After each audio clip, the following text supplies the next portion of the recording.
There is a teaching in the oldest Buddhist texts that treats human suffering with the precision a doctor applies to an illness, naming the mechanism, identifying the cause, describing the cure. 2,500 years ago, the Buddha organized this teaching into 4 parts. The first named what is actually happening when life feels the way it often feels. The second identified the cause. The third confirmed that the cause can cease. The fourth described a path, 8 specific practices, each one cultivated the way a farmer cultivates a field. This video follows those 4 parts through 6 lives, drawn from those same texts. A woman whose grief drove her to madness, and what the teaching gave her when everything else was gone. A king buried to his neck in a charnel ground who maintained, in that exact darkness, a quality of mind his captors had no means of reaching. A farmer who stood in his own field and recognized the entire path in the language he had worked in his whole life. A wandering stranger who spent years walking toward a teaching he couldn't name and found it in a potter's house on an otherwise ordinary evening. By the time this ends, all 4 parts will be clear, applicable to the particular shape of your particular life, starting from exactly where you are. Find a comfortable position wherever you are, and let this be slow. The teaching carries no urgency at all. It has been here a very long time.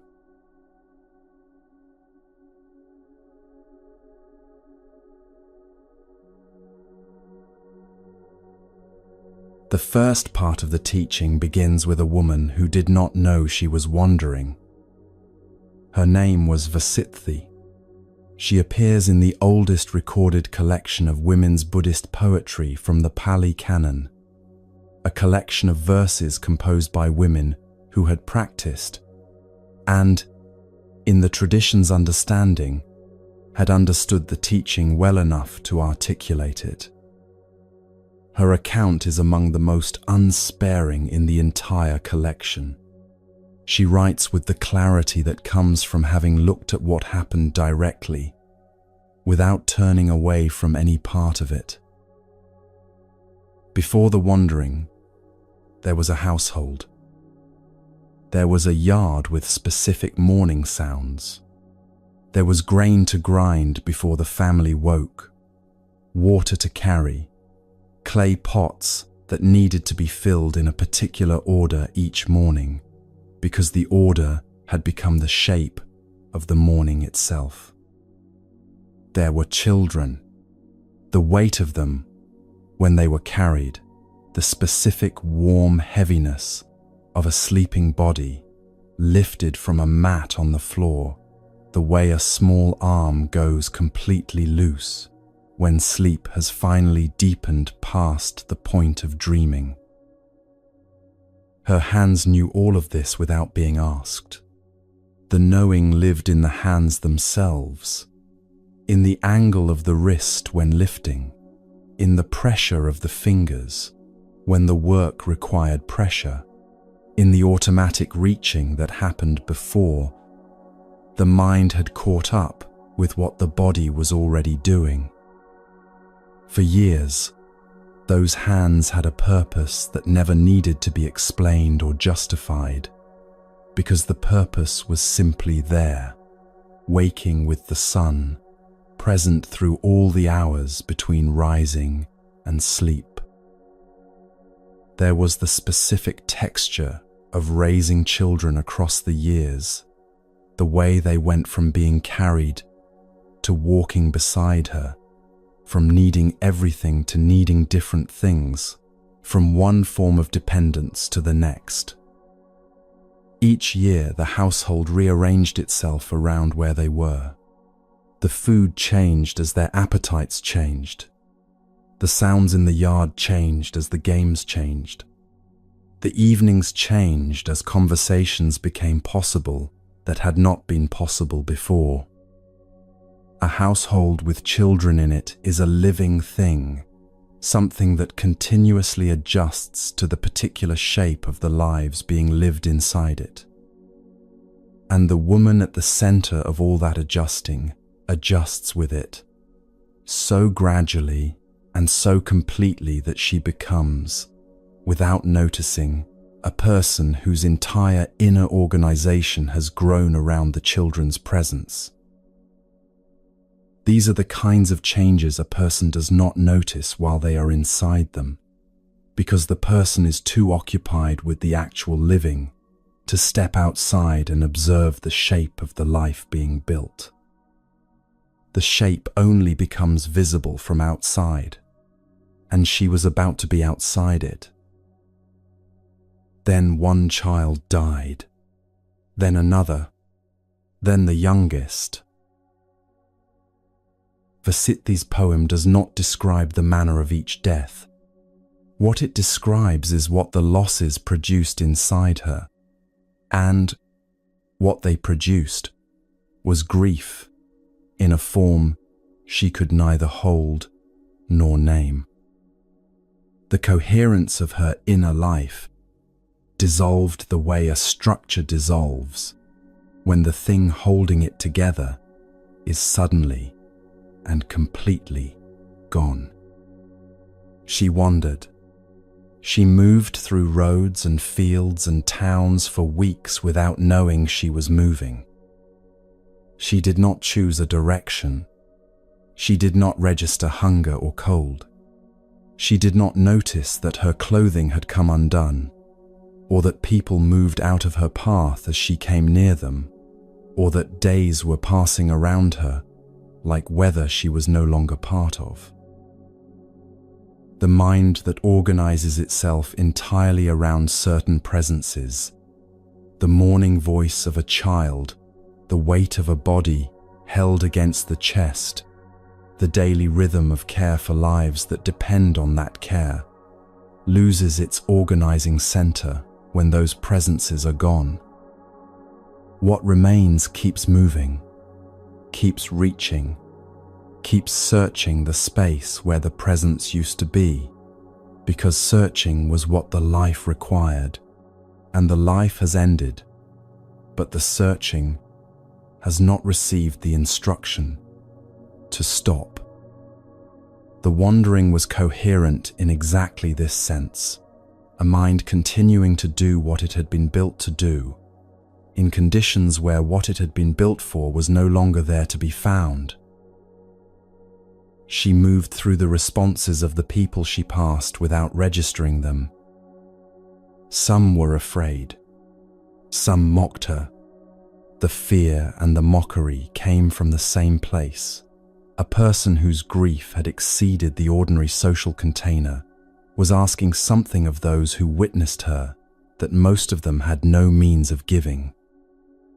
The ordinary social responses to visible suffering, comfort, advice, the suggestion that things would improve, were not adequate to what she was carrying, and most people, sensing this gap, moved away from it rather than toward it. She kept moving. She came eventually to the area near Mithila where the Buddha was teaching. The meeting the text's record is quiet. A woman who had been wandering for weeks came into the presence of a man who looked at what was in front of him without looking away from it. Every other person whose path had crossed hers in that time had managed their own discomfort with what she was carrying by moving past it, around it, or away from it.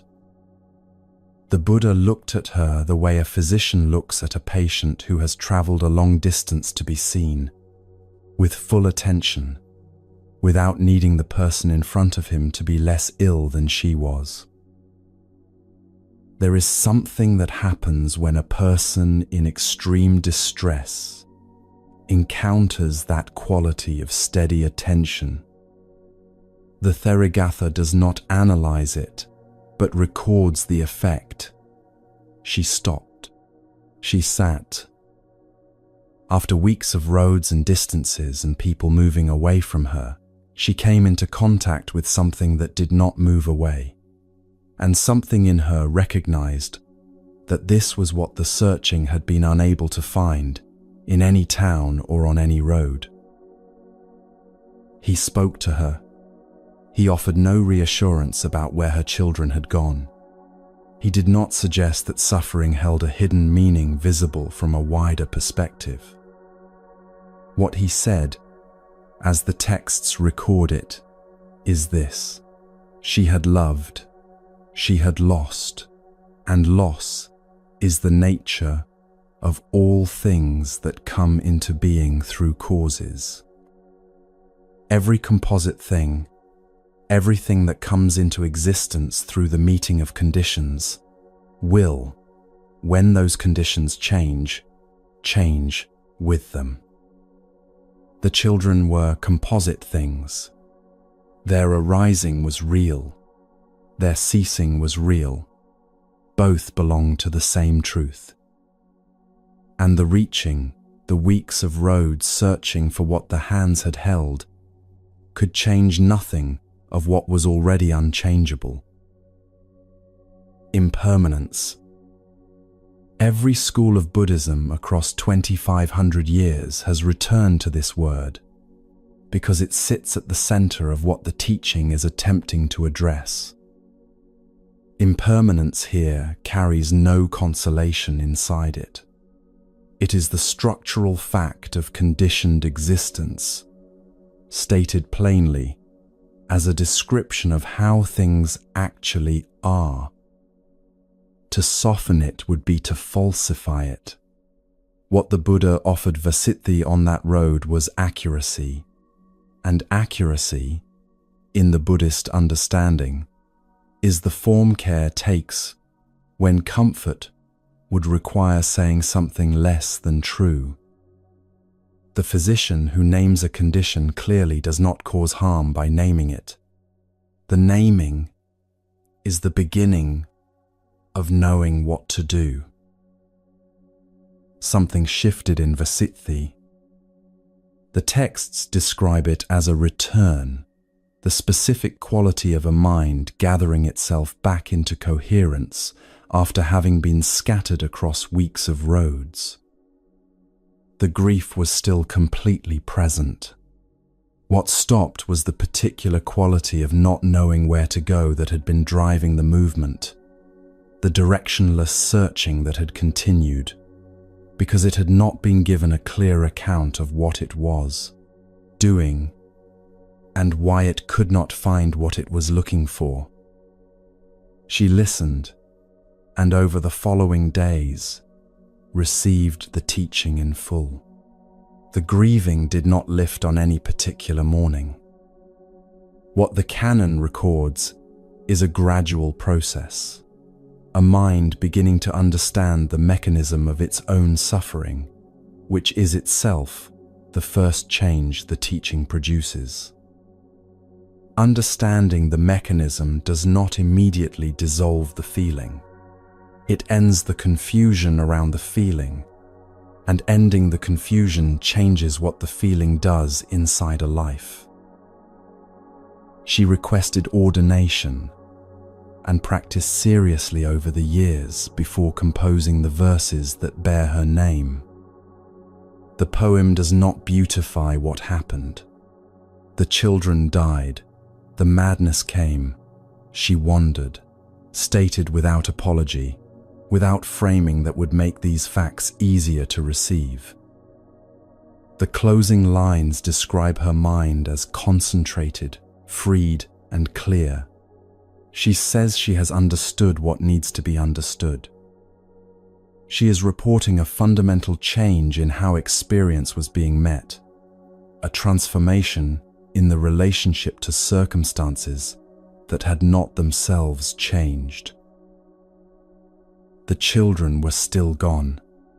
The years without them were still the texture of her daily life.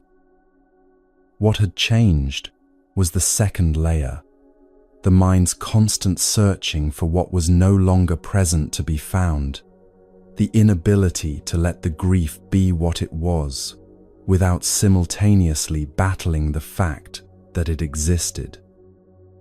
When that searching eased through understanding the mechanism of the reaching, rather than through suppression or forgetting, what remained was grief without the additional weight of fighting it. Grief that is met directly has somewhere to go. Grief with resistance layered through it keeps circling.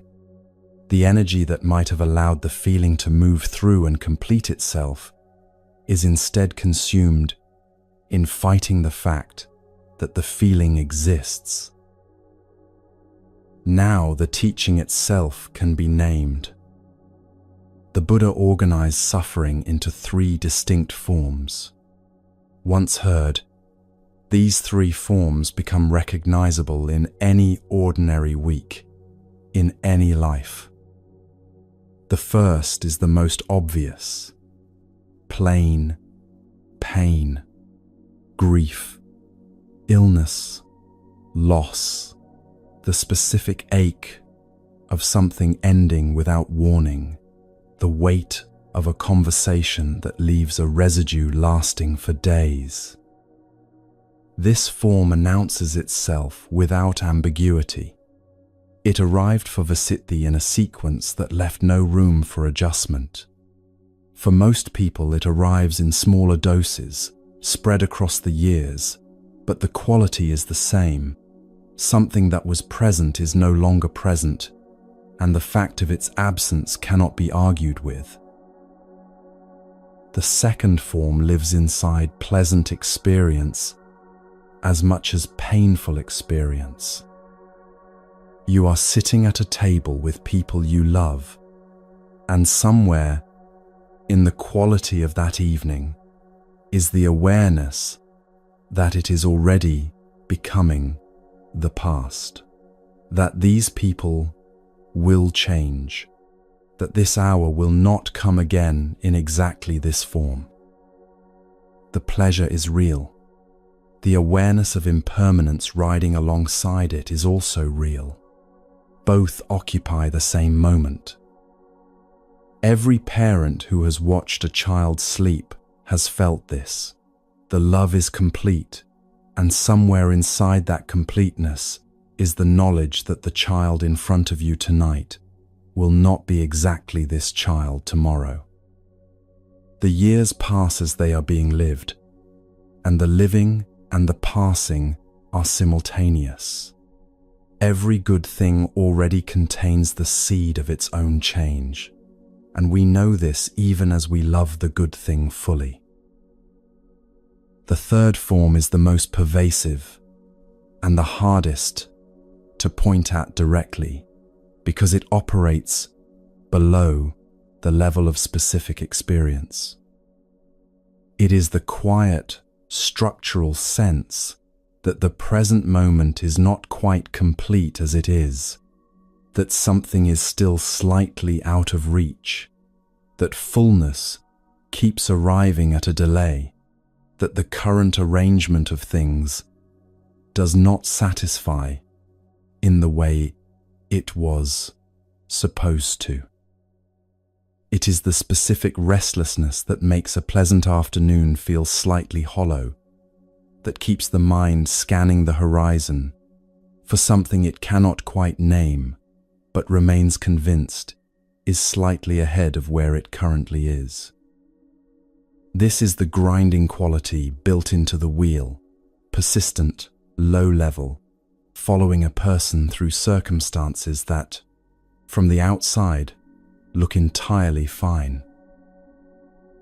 All 3 were present in Vasiti's wandering: the plain pain of the losses, the impermanence that every parent carries alongside every moment of care, and beneath both, the reaching, the mind moving through roads and fields in search of what it had been organized around.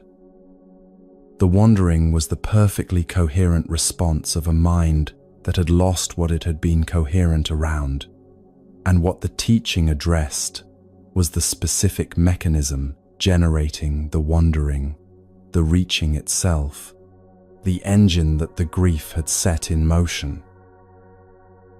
The first part of the Buddha's teaching says plainly, "This is real." The unsatisfactoriness belongs to the structure of a life that depends on conditions for its continuity in a world where conditions are always changing. The person who feels it is paying accurate attention to what is actually here. The teaching begins with this observation as an act of recognition, a way of saying, you are reading the situation correctly. What you do with that accurate reading is what the rest of the teaching addresses. Most of us have spent years working around this ache, finding the right distraction, the right reframe, the right story about what is happening that makes the feeling more manageable. A mind encountering discomfort tends to move away from it, reduce it, keep functioning. The first part of the teaching does not judge this response. It shows what it costs.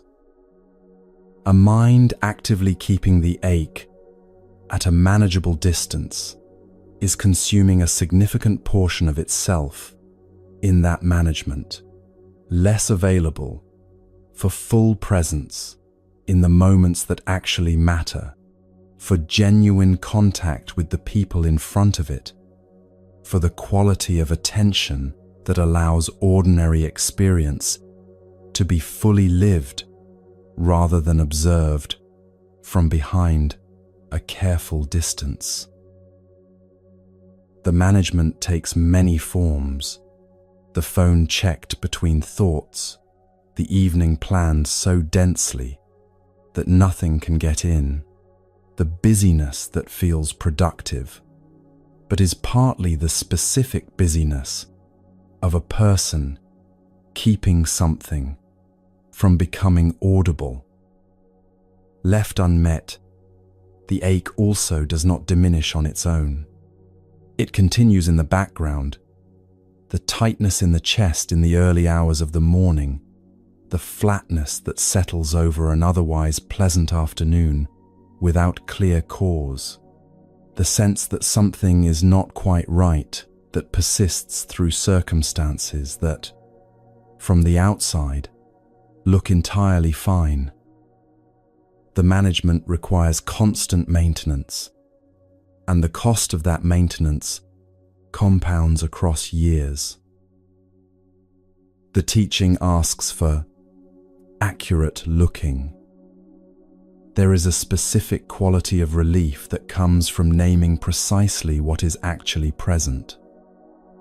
A person given a precise account of a long-standing condition experiences a particular easing, not because the condition has resolved, but because the confusion around it has.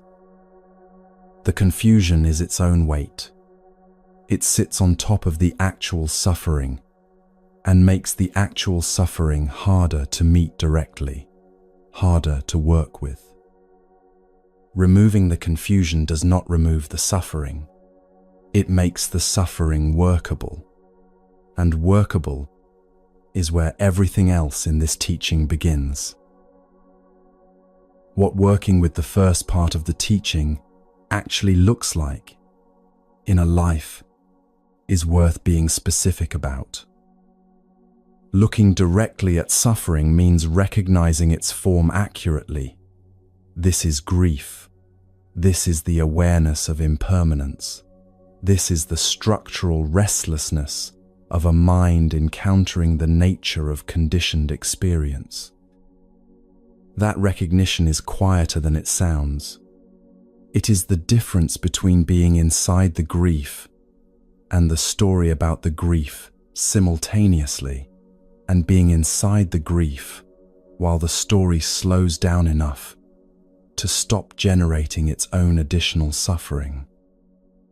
The story, the version of events the mind keeps narrating, explaining, building the case for, adds its own weight to what is already heavy. A story about grief can insist that the grief means something permanent about the future, or about the reliability of love, or about the person's capacity to survive what they are currently surviving. The grief itself carries none of those insistences. Seeing the story as a story does not eliminate the grief. It stops the story from multiplying the grief. Vasithi did not arrive at clarity by working harder at her grief. She arrived at it by understanding what the grief was doing and what she had been adding to it, the layer of resistance, the searching for what could not be found, the motion that continued because the life had trained her for motion, and the life's organizing purpose was gone. Understanding what is happening is always prior to knowing what to do about it. That sequence is built into the structure of the teaching itself. First, see accurately, then understand the cause, then recognize that the cause can cease, then walk the path. The first step, seeing accurately, is where everyone begins, regardless of how much or how little practice they have done. The particular thing the first part of the teaching offers, what Vasithi received on that road and carried into the years of practice that followed, is permission. Permission to let what is difficult be difficult, without adding to the difficulty the weight of fighting the fact that it is difficult at all. This is smaller than it sounds, and also larger than it sounds. Smaller, because it asks nothing dramatic, no heroic facing down, no forced gratitude, no insistence on finding the lesson before the feeling has had time to complete itself. Larger, because the permission, once genuinely received, changes the relationship to everything the teaching addresses afterward. You cannot work clearly with a cause you have not accurately identified. You cannot understand cessation without having first seen what it is that would cease. The first part of the teaching is the ground everything else stands on. Vasithi's poem has been in the canon for more than 2,000 years. It has been read by people in grief across every century since it was composed, in languages she would not have recognized, in circumstances she could not have imagined. It remains because it describes grief accurately, and accurate description, in the Buddhist understanding, is itself a form of care. The poem does not tell the reader what to feel. It shows what one woman felt, exactly as she felt it, and what became possible once the feeling was seen clearly. That is the entire movement of the first part of the teaching, compressed into the arc of one life. The second part begins with the cause. It asks a question simple to state and genuinely difficult to sit with. What is the mind reaching for, specifically when it reaches? And where does that reaching live in the relationships we are actually inside, in the love we are actually offering and receiving, in the choices that feel so much like simply being who we are, that they barely register as choices at all. The first part of the teaching named what is present.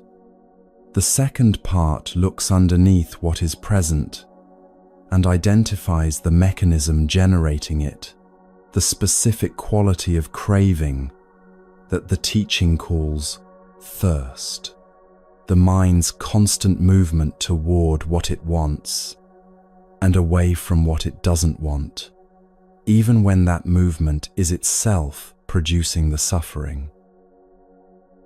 A Brahmin named Magandia tried to give the Buddha his daughter. In the refusal and its long aftermath, the second part of the teaching arrived with a clarity that took years to complete.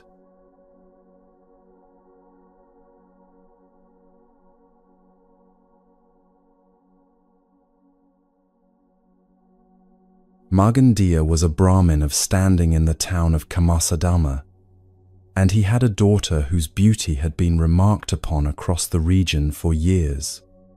He had refused many offers for her. This refusal came from a conviction he had carried quietly. The person who would be worthy of her had not yet appeared. The refusals were, in their way, a form of love. He believed something adequate to what his daughter was would eventually present itself, and he was prepared to wait. One morning, walking outside the town, he saw the Buddha seated at the edge of a path. What he saw in the man's bearing stopped him. There was a quality of absolute stillness in how the man sat, the specific stillness of someone who had arrived somewhere and had no need to be elsewhere. Something in Magandia recognized this quality as the thing he had been holding the space for. He turned and walked back to his house immediately. He returned with his wife and his daughter. He introduced them with the warmth of a man delivering something he has held in careful trust for a long time to the person it was always intended for. He made his offer with a full and completely sincere heart. The Buddha looked at the daughter without desire. He then spoke about what the mind does with beauty. When it encounters it, it reaches. He described 3 forms of this reaching: toward pleasure, toward the continuation of what is pleasant, away from what is unpleasant. He said that satisfying these forms of reaching does not end them. It satisfies this instance. The reaching itself persists and will arise again in the same form or another. And then he offered a simile that Magandia found deeply, viscerally offensive. He described a leper, a man whose wounds had gone open across his body, the skin broken, the flesh beneath exposed. This man sits at the edge of a fire pit. He thrusts his open wounds toward the heat and scratches them at the same time. The heat brings a specific kind of relief. Warmth on raw skin produces a sensation that interrupts the itch for as long as the heat is present. The scratching intensifies this relief momentarily, but the scratching deepens the wound. The relief depends on the wound remaining a wound. Move the leper away from the fire, clean the wounds and treat them properly, and the relief produced by the heat becomes unnecessary because the condition requiring it has been addressed at its root. But the leper at the fire would resist being moved. The relief feels real. The alternative feels like deprivation. This, the Buddha said, is what craving does. It provides relief of a kind that maintains the wound requiring relief.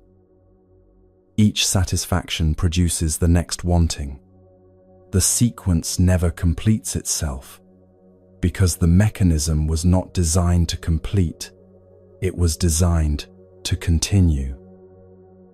A person embedded in this mechanism offered the possibility of a different relationship to experience, will receive that offer the way the leper receives being moved from the fire, as a loss, as deprivation, as something to resist.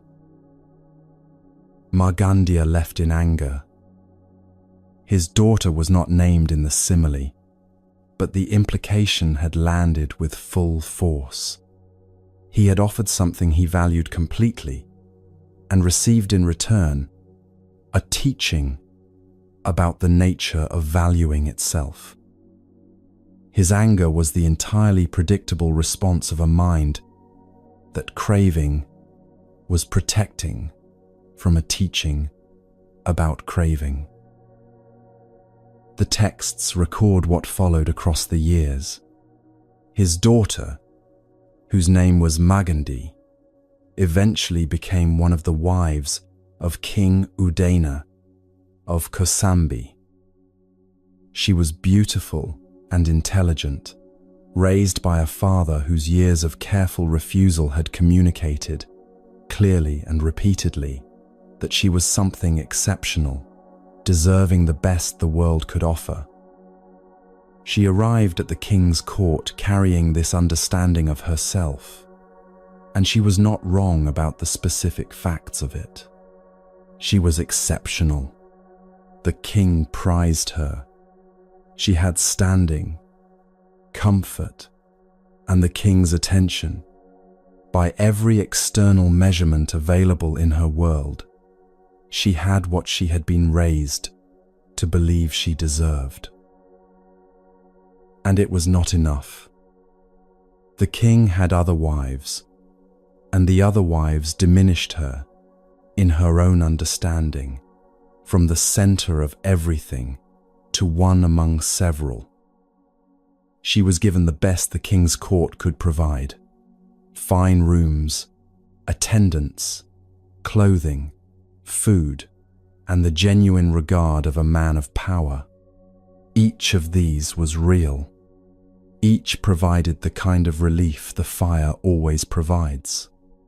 And the relief, in every case, required the wanting to remain active in order to be felt as relief at all. A person who no longer wanted the king's favor would not experience his favor as a gift. The pleasure of possession depends on the existence of the craving for possession, and the craving, once fed, simply takes a new form. What she wanted now was not merely the favor, but the exclusivity of the favor. What she wanted was to be the only one, and that wanting could not be satisfied without generating the next, sharper version of itself. She used her position. She arranged for people in the streets of Kosambi to abuse the Buddha as he walked through the town, calling after him, insulting him publicly, creating an atmosphere of hostility around him wherever he went. This is recorded in the Dhammapada commentary as a consequence of the long arc that began the morning her father made his offer.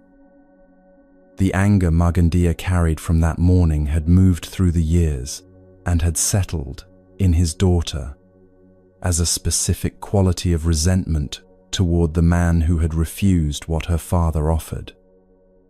She could not have articulated this connection. The link between her father's wounded pride and her own actions years later was not visible to her as a link. This is one of the ways the teaching on craving is most precise. The mechanism operates largely below the level of conscious awareness, shaping choices that feel like free decisions, while being thoroughly conditioned by what the craving has been doing across years of a life. The harassment continued for a time. The Buddha's disciples were distressed by it, and he responded by walking them through a sequence of questions that led them to see that adding their own agitation to the agitation around them compounds, rather than reduces it. But the more significant moment in this longer arc belongs to Margandi herself. She was eventually brought, through events the texts do not detail, into a genuine encounter with the teaching she had spent years opposing. What this encounter required of her was the willingness to hear what the teaching actually said, rather than to continue hearing what she had long decided it had done to her family. She had spent years living the illustration the Buddha had given her father. She had sat at the fire pit, and the fire had brought the kind of relief the fire always brings, temporary, dependent on the wound remaining open, requiring constant renewal. The king's favor was real. The comfort it provided was real. What it could not provide was the cessation of the wanting, because no external arrangement has ever been capable of providing that. She had been given persuasive reasons to believe otherwise, and the years had quietly demonstrated the limits of those reasons. Now the teaching itself can be named. The second part of the Buddha's teaching identifies the cause of the suffering described in the first part. The cause is craving. The specific quality of reaching the teaching calls thirst. The word thirst is precise in a way that desire or wanting are not. Thirst is the experience of genuine need, driven toward finding relief by a discomfort that sharpens the longer it goes unaddressed. Satisfying thirst does not end the capacity for thirst. It ends this instance. Tomorrow the thirst returns. The teaching uses this word because it names the quality accurately. The reaching is driven by an absence, not simply inclined towards something pleasant. There is urgency in it. There is the quality of something that cannot simply wait. The teaching identifies three forms of this craving, and once heard, all three become recognizable in any ordinary week. The first is craving for sensory pleasure, the reaching toward taste, touch, sound, sight, or thought that promises relief from discomfort or an intensification of what is already pleasant. The phone checked when the mind grows restless. The food reached for when something uncomfortable circles nearby. The distraction chosen when the present moment feels insufficient. The conversation extended past the point of genuine interest because the silence that would follow feels harder than the talking. Each of these satisfies something genuine. Briefly, the mechanism that generated the reaching is not touched by the satisfaction. It generates the next reaching. The second is craving for continuation, wanting things to remain exactly as they are when they are going well, wanting the relationship to stay as it currently is, wanting the good period at work to extend indefinitely, wanting the child who is currently easy to be with to remain easy to be with in the same ways next year and the year after that. This form attaches itself to good experience and turns what might have been fully received into something that must be maintained and defended against change. the good thing stops being something fully enjoyed and becomes something continuously threatened. A quality of vigilance settles inside pleasant experience, and the vigilance takes up the space that the experience itself might otherwise have occupied. The third form is craving for cessation, for something to stop, for the difficult feeling to end, for the uncomfortable situation to resolve, for escape from the present arrangement of things. This form is easy to miss because it sounds like reasonable preference. Wanting suffering to end sounds correct, and the third part of the teaching does say that suffering can cease. The distinction the teaching draws is between the cessation of the craving that generates suffering and the escape from suffering while leaving the craving intact. One addresses the root, the other manages a symptom while leaving the condition in place. Gandhi's life illustrated all three: the reaching for what the king's favor could provide, the demand that the favor be exclusive and unchanging, and beneath both, the craving for the ache of never quite being enough, of having something she deserved, refused from the very beginning, to simply stop.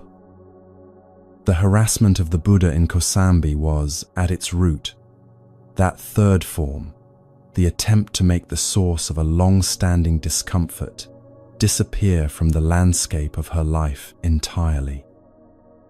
It produced nothing of the kind. The discomfort was not located in the Buddha. It was located in the mechanism itself, and that mechanism traveled with her wherever she went. The teaching on craving is the most difficult of the four parts to receive, and the difficulty is worth being specific about. The difficulty is not philosophical. It comes from the fact that this part of the teaching locates the cause of suffering inside the very process the mind is most invested in continuing. A mind organized around certain forms of craving will experience the teaching about craving as a direct address to the organizing principle of the life itself. This is what Magandia experienced on the road. The refusal and its accompanying teaching did not touch something peripheral.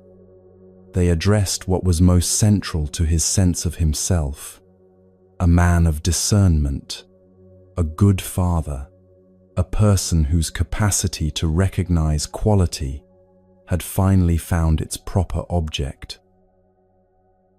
The anger was evidence of the teaching's accuracy. The more centrally craving is organized into a life, the more resistant the mind is to hearing what the teaching says about it. A person embedded in a way of organizing their life around wanting does not experience that organizing as craving. They experience it as love, as ambition, as the appropriate care for what matters to them, as the reasonable preference for things going well. The teaching asks for a quality of attention precise enough to notice the reaching underneath these experiences, the grasping inside the love, the resistance to change, sitting inside every strong attachment to what is currently good. The leper simile is the teaching's most direct image because it acknowledges that pleasure is real. The heat is genuinely warm. The relief is genuinely felt. What the simile shows is that this particular structure of relief requires the wound to remain a wound, that seeking comfort in a way that depends on remaining in a state of needing comfort will never address the underlying condition. The fire is not the problem.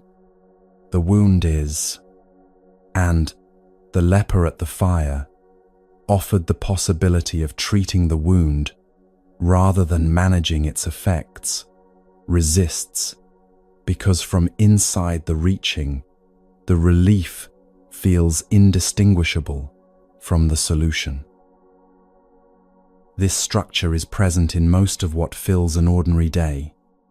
The specific arrangement of activities, relationships, and ambitions that constitutes a life is partly the architecture of a person's particular craving, the forms the reaching has taken in one life, shaped by what that life has rewarded and what it has withheld. The content differs from person to person. The structure beneath the content does not. Something is wanted. The wanting drives movement toward it. The getting provides brief relief. The relief passes. The wanting returns, slightly shaped by what the getting produced. The movement resumes. Most people living inside this structure do not experience it as a structure. They experience it as simply how things are, the natural texture of a life being lived in the ordinary way. The reaching is so familiar that it generates no friction. It becomes legible only when something disrupts the cycle, when a long-wanted thing is finally obtained and the relief it provides is shorter than expected, when a relationship that was supposed to resolve something leaves an ache the relationship cannot address, when a life that meets every external criterion still feels insufficient in ways the person cannot fully explain. At these moments, the structure becomes briefly visible. Most people respond by adjusting the wanting something slightly different, or more of what they currently have. The adjustment keeps the structure intact. The teaching asks for the specific act of looking at the structure itself, noticing the reaching as reaching, the grasping as grasping, the quality of thirst operating underneath what the mind calls love or preference, or the reasonable desire for things to go well. This noticing does not require dramatic renunciation or the abandonment of what matters. It requires the kind of attention that can distinguish between the person loved and the craving for that person to remain exactly as they are, between the work that genuinely matters and the craving for that work to be recognized in specific ways, between the life being lived and the persistent insistence that the life be slightly other than it currently is. The value in the second part of the teaching is worth naming directly. The cause of suffering has been located inside a process that is observable. What can be observed can be worked with. The cause is not located in circumstances, in the wrong relationship, or the arrangement of things that must change before relief becomes possible. It is located in the quality of the reaching itself, which means the path towards cessation does not wait for the circumstances to improve. It requires understanding to deepen, and that deepening remains available regardless of what the circumstances happen to be doing. Magandia's anger on the road was not the anger of a bad man. It was the anger of a man in whom craving was operating completely enough that a teaching about craving produced, on first contact, exactly the resistance the teaching had described. He was inside the mechanism while hearing a description of it. Most people are. What the second part of the teaching offers is not an immediate exit from the mechanism, but a beginning of seeing it clearly, noticing the reaching as reaching, in this conversation, in this moment of wanting something to be different, in this quiet scanning of the horizon for what is just slightly ahead of where things currently are. The noticing creates a gap. The gap is small, and the gap is everything the third part of the teaching works with. A king was buried to his neck in a charnel ground. His captors had removed his kingdom, his freedom of movement, and everything the world uses to measure whether a life is going well. What they found when they returned, what had persisted through the darkness, the cold, and the smell of death around him, is the third part of the teaching given its most complete and unsparing demonstration.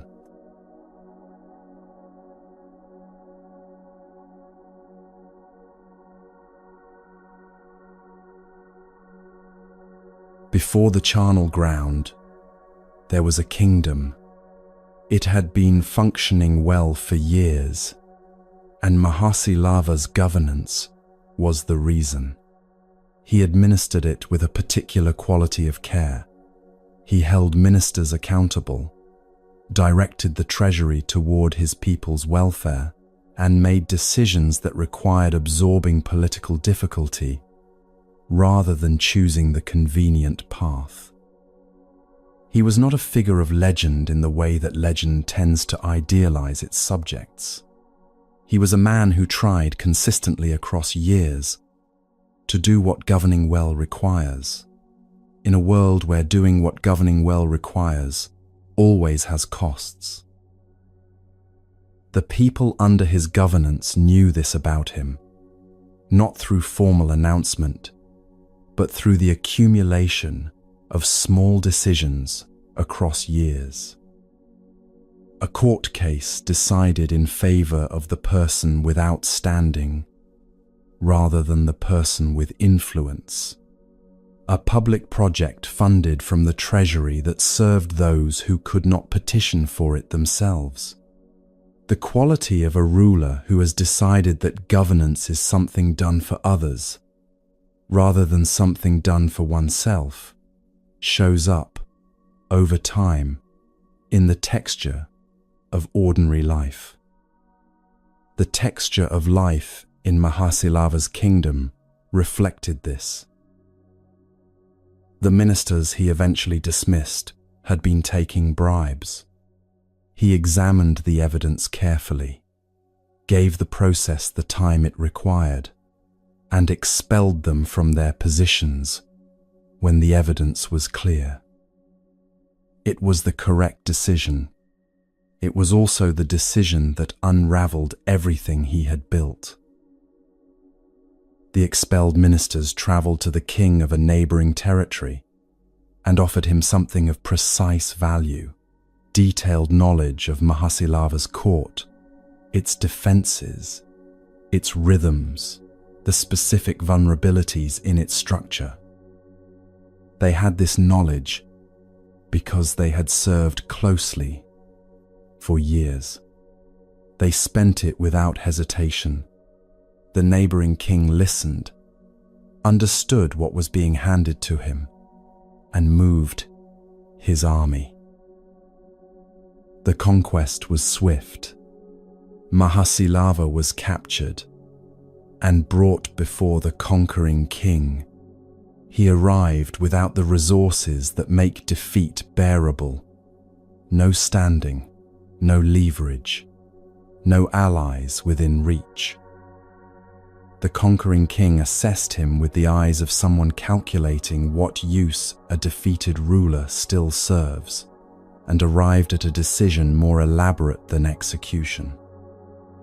Mahasilava was taken to the royal charnel ground, the place outside the city walls where the dead were left to decompose, and buried upright in the earth, to the neck.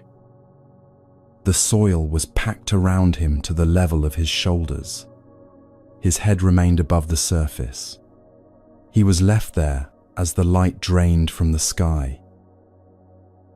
The charnel ground outside an ancient Indian city was a place of active decomposition, the smell of organic matter returning to soil, the sounds of animals that moved through it after dark, because the dark offered what they needed. Jackals came regularly. Wild dogs came. The smell was constant and did not vary with the time of night or the season. For a man buried to his neck in such a place, unable to move any part of his body except his head, with darkness settling around him and the sounds of what was approaching from every direction, the hours ahead were a confrontation with the most fundamental human fears, delivered in their most complete form. What the texts record he did in those conditions is worth receiving slowly. He entered into the practice of loving kindness, the deliberate cultivation of goodwill, extended outward toward all living beings, beginning with himself, then to those nearby, then to strangers, then to those who had caused him harm, and finally, without limit or exception, to all beings in every direction. This practice is usually described in conditions of voluntary stillness, a quiet room, the floor of a forest monastery, a meditation hall. Mahasilava practiced it buried to his neck in a charnel ground. He extended that goodwill to the ministers who had brought about his capture, to the king who had ordered this, to the jackals moving through the darkness, outside and around him. Loving kindness in the Buddhist understanding is not a performance of warmth toward people who have done real harm. It is the specific orientation of a mind that has released its grip on wanting harm to come to those who caused harm. It does not revise the facts. Mahasilava's kingdom had been taken through betrayal. This remained entirely true, and the practice did not require pretending otherwise. What it addressed was the mind's habitual response to those facts, the compulsive activity that constructs resentment, rehearses grievances, generates images of what justice would require, and consumes attention in interior work that cannot change anything already occurred.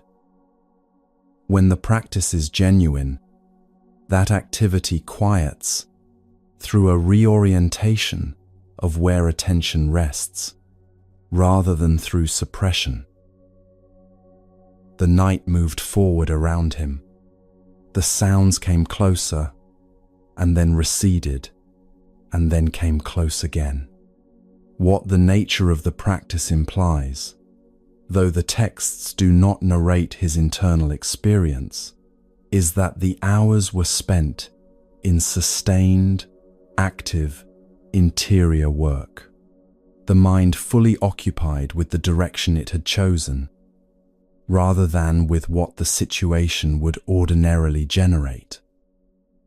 Extending genuine goodwill to the ministers required holding them in mind as beings who had acted from fear, from wounded pride, from the ordinary human calculation of self-interest, beings capable of harm precisely because they were caught in the same mechanism of craving and self-protection that produces harm in any life.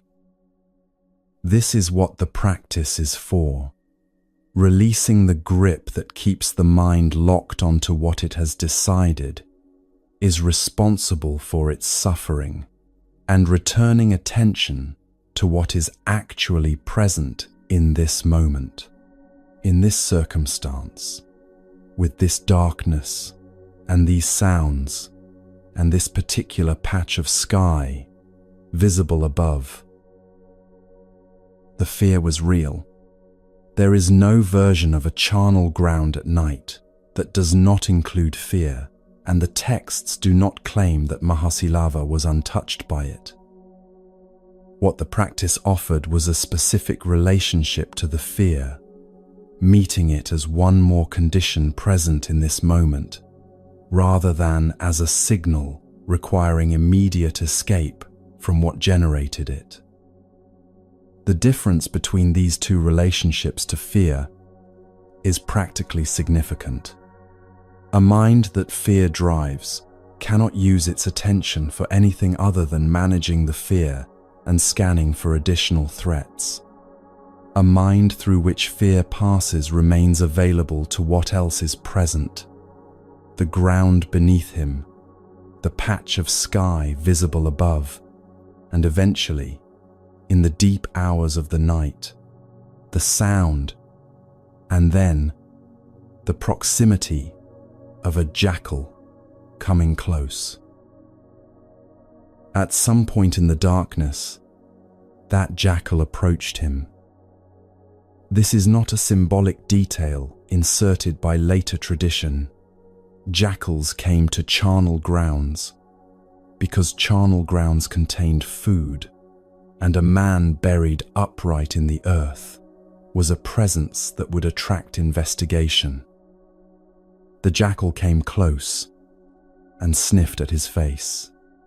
Mahasilava, in a condition of attention sustained through hours of practice, turned his head slowly and closed his teeth gently on the jackal's ear. The jackal pulled sharply back. In pulling, it disturbed the earth packed around the king's head. The disturbance was small, a loosening in the compacted soil at the surface around his neck. Over the hours that followed, Mahasilava worked this loosening with the only part of him that could move: his head, his neck. The soil worked slowly and without the kind of urgency that would pack it tighter, gradually gave way. The night was long enough for what the process required. Before the sky began to lighten, he had freed himself from the earth. He did not move toward escape. When he emerged, he walked to the palace. When the conquering king was told that his prisoner was at the gate requesting an audience, he agreed to see him out of a curiosity that had no ready framework for what was being described. Mahasilava entered and stood before the man who had ordered him buried. He did not carry grievance in his bearing, or the particular quality of a man arriving to settle a score. He offered a teaching about governance, that a kingdom built on betrayal will be betrayed in turn, that the ministers who brought intelligence against one king will carry it against another, that stable rule has its foundation in the quality of what a ruler does with power rather than in its accumulation. The conquering king listened carefully. What was in front of him was a man who had spent a night in a charnel ground and arrived at the palace the following morning, carrying neither bitterness nor urgency, only what was true, offered plainly, without the quality of someone expecting anything in return. He was persuaded in the way a person is persuaded when they encounter something solid, through the quality of what was in front of him rather than through the force of the argument. Mahasilava was restored to his throne. The restoration is not the center of what this story carries. Had Mahasilava been killed at the gate, The third part of the teaching would have been no less demonstrated by the night he spent in the charnel ground. Cessation is not defined by what circumstances produce afterward. It is defined by what the mind does with what is present now. The restoration shows what becomes possible when a person operates from that quality of mind. The night in the charnel ground shows what the quality itself actually is. Now the third part of the teaching can be named. The third part says that suffering can cease. This claim requires care in the receiving, because what it means and what it sounds like are genuinely different.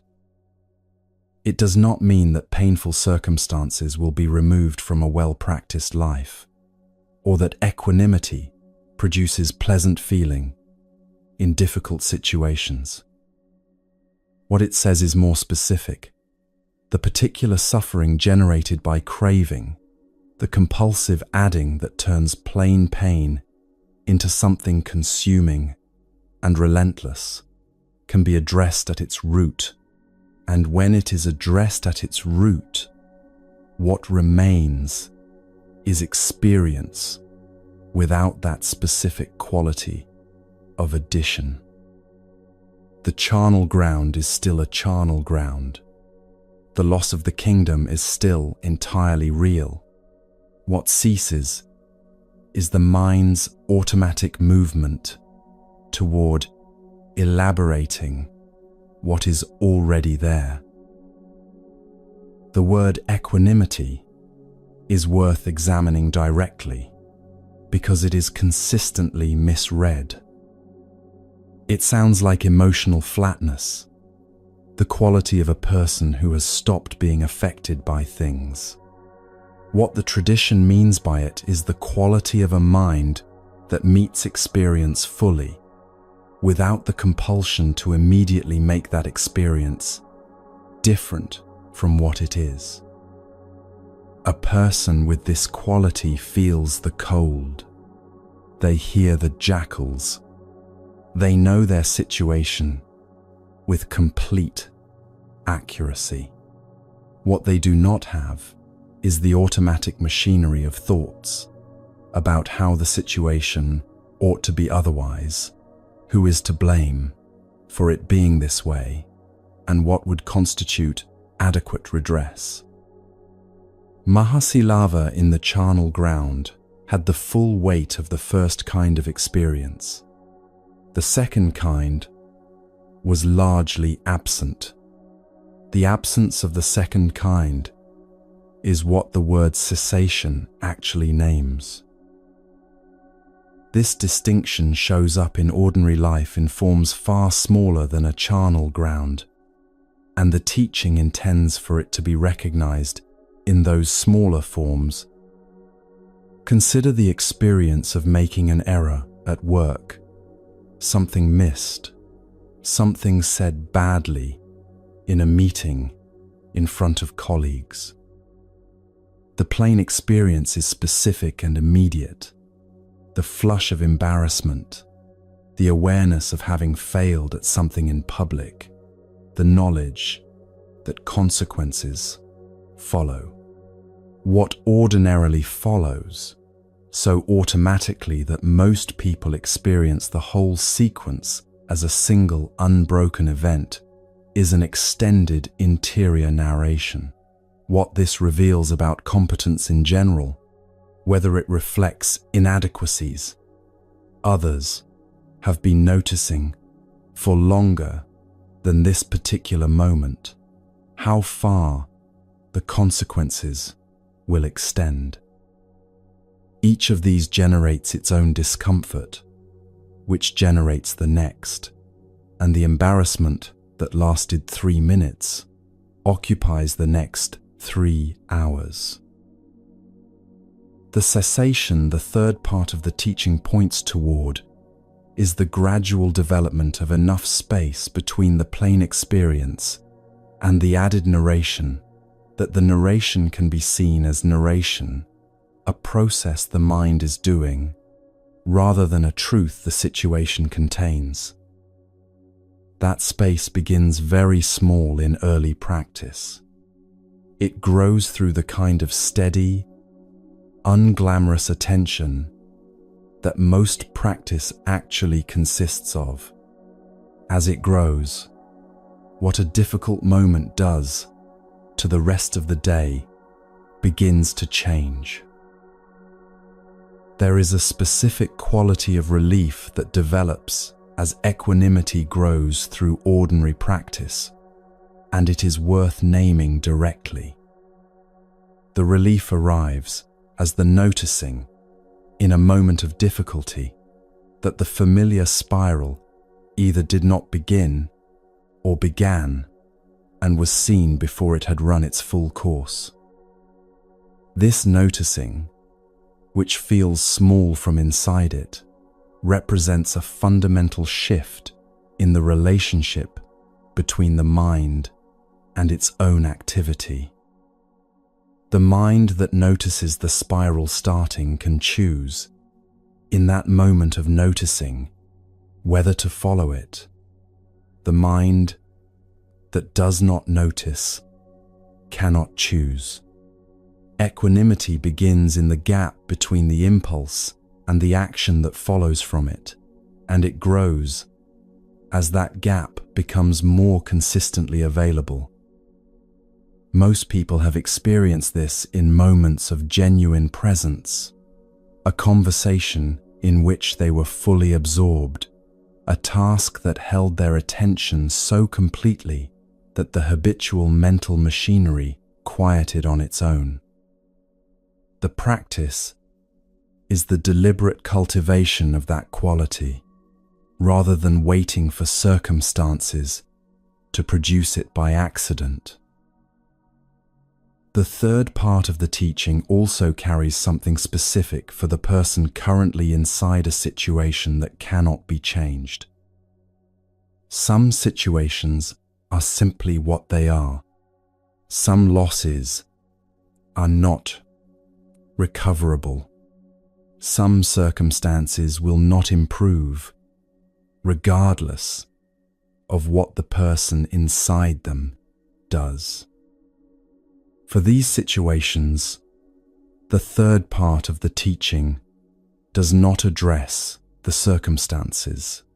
It addresses what the mind does with the circumstances. In situations where the facts are fixed, changing what the mind does with those facts is the specific form of relief available. The suffering that belongs to the facts is what it is. The suffering that comes from the adding, the mind's constant movement of wanting the facts to be other than they are, the replaying and the wishing and the construction of a case against how things have turned out, can be worked with. The Buddhist teachings claim is that this second form of relief is the deepest relief available under any conditions, because it addresses the mechanism that generates suffering regardless of what external conditions happen to be doing. The third part requires a particular kind of courage to receive, and this is worth being honest about. The first part asked for honest acknowledgement of what is actually present. The second part asked for honest attention to the mechanism generating it. The third part asks for the willingness to trust that genuine change is possible, which means trusting something not yet fully experienced. For a person who has been carrying a familiar quality of suffering for years, this requires genuine openness, the actual willingness to entertain that the quality of experience can be different, rather than performed willingness that still expects to be disappointed. The familiar weight has become, over years, part of the texture of things. its disappearance cannot be fully imagined from inside it. The teaching asks for trust in the direction before the destination is visible. Mahasi Lava's story is useful precisely here because it shows where the quality that carried him through the charnel ground came from. The texts describe him as someone who had governed with genuine care across years, which means someone who had been practicing in the context of real decisions with real consequences, the specific orientation of a mind more interested in what is right than in what is comfortable or advantageous. The charnel ground was where that practice was tested in its most extreme form. It held because it had been built through such ordinary moments, the daily choice to absorb difficulty rather than take the convenient path, the consistent orientation of attention towards something other than its own protection and comfort. This is how equanimity develops in any life. It accumulates through small choices across ordinary days. The moment when the mind's first impulse toward defensiveness in a difficult conversation is noticed and not automatically followed. The moment when something goes wrong and the thought that wants to spiral into an extended story about what it means is seen as a thought rather than an accurate reading of the situation. These moments feel unremarkable when they occur. They generate no evidence visible from outside that anything of significance has happened. Their accumulated effect across months and years is what gets demonstrated when the charnel ground arrives, in whatever form it arrives. A common misreading of the third part of the teaching hears it as passive, as counsel toward accepting injustice without response. Mahasi Lava's behavior after his release addresses this directly. He did not disappear quietly. He walked back to the palace and offered a teaching that resulted in his reinstatement. The equanimity he demonstrated was the quality that made his action more precise and more effective. Action taken from rage tends to satisfy the emotional need of the person acting more reliably than it addresses the situation being acted upon. Action taken from clarity meets the situation as it actually is, with the full availability of attention, not consumed in the weather of craving and resentment. The third part has made its claim and offered its evidence. A claim with evidence is still not a practice. The question it generates, for anyone who has received it honestly, is the one Mahasi Lava's story makes inevitable. If cessation is genuinely possible, if equanimity is cultivated through ordinary moments, rather than arriving through dramatic spiritual attainment, if the adding that extends plain pain into something relentless is a process that can be worked with, then what does the working with actually consist of? What specific practices develop this quality? What does the path look like in the ordinary days where most practice either happens or does not happen? In conversations that go badly, in early mornings when the familiar restlessness arrives, in the daily work of moving through a life that contains, as every life contains, its full portion of difficulty. The answer the Buddha gave was specific and practical, organized into 8 areas of daily practice, each connected to the others, each one workable from the very first day of genuinely attempting it. A Brahmin named Kasi Bharadvaja was standing in his field one morning when a wandering man came and stood at the edge of his land, waiting for food. What passed between them that morning is the fourth part of the teaching given in the only form most people will ever need it.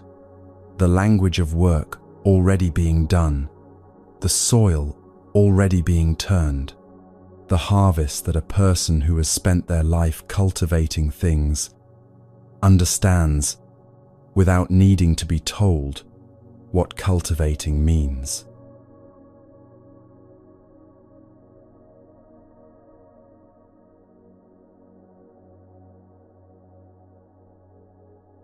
The ploughing festival at Ekana happened in the weeks before the monsoon, when the soil had softened enough to be worked and the rains were still a month away.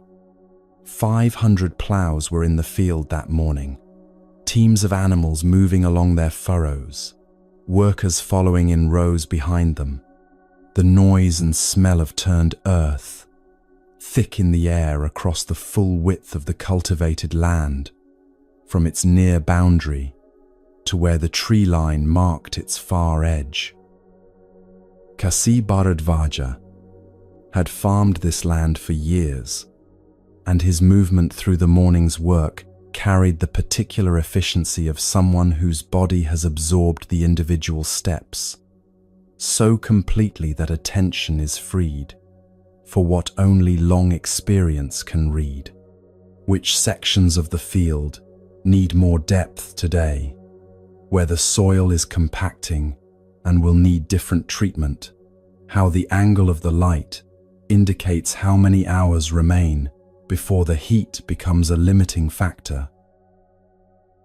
He knew this land with the knowledge that accumulates through decades of working the same ground, a knowledge living below the level of conscious thought, expressing itself in the hands going to the right place before the mind has issued any instruction. The field and the man who farmed it had been in relationship long enough that the distinction between knowing the field and knowing himself had, in some practical sense, dissolved.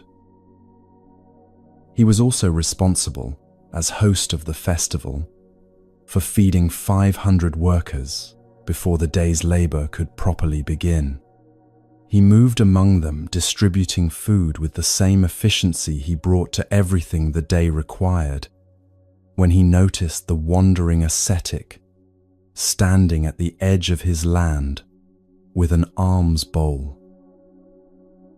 The man's stillness was notable from a distance.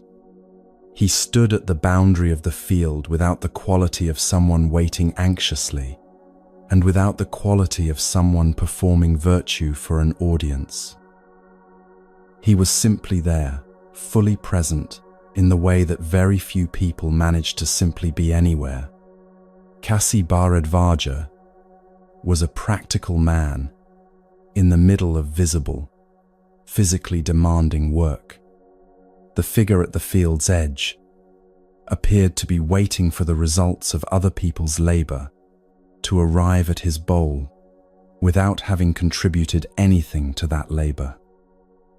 He finished distributing the food, walked to the boundary of his land, and addressed the matter directly. "I plow and I sow," he said, "and then I eat.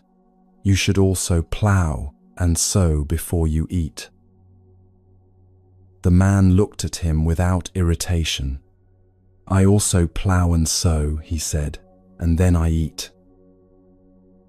Kasi Bharadvaja examined what was in front of him. No plow, no yoke, no draft animal, no plowshare, no goad, no equipment of any kind adequate to the claim being made. He was not a man who accepted implausible claims without evidence. "We see no plow," he said, "no yoke, no oxen, no plowshare. You say you plow and sow. Show me this farming of yours." the man sat down at the edge of the field. Behind Kasi Bharadvaja, the work continued, animals moving, workers following, 500 ploughs in the morning air. And then the man sitting at the field's boundary began to speak in the language Kasi Bharadvaja had lived inside his entire adult life. Faith, he said, is the seed. The seed goes into the ground first, before any other element of the cultivation has material to work with, before the rain has anything to reach, and the plough has any prepared bed to work across. The teaching uses the word faith with precision. It means the specific willingness to begin the work before the harvest has confirmed that beginning was worth it. The provisional, reasonable trust of someone who has observed what the ground has produced for others across generations and is willing to attempt the same cultivation in their own plot. It does not mean credulity or the suspension of practical judgment in favor of something attractive. A farmer who needs to see the harvest before committing to the planting will never plant. The season will pass with the ground unbroken and the potential unrealized. A person who needs the full results of practice before beginning the practice will continue waiting for a certainty that only the practice itself can provide. Faith is what allows the work to begin in the presence of that uncertainty, before the outcome has declared itself, while the ground still looks like it always has. Practice is the rain. It falls consistently, or the seed cannot germinate, and what has been planted cannot survive the ground's natural tendency to dry between one effort and the next. The seed is present. The intention is present. The potential is present. But potential without the conditions sustaining it produces nothing the farmer intended. In the teaching, practice means the consistent return to the work across ordinary days, not the intense effort of transformation attempted in concentrated bursts of motivation, but the patient, unglamorous return to attention morning after morning, through the weeks and months in which nothing visible is changing and no evidence of growth appears above the surface. What the rain does through those apparently empty weeks is necessary for what will eventually emerge.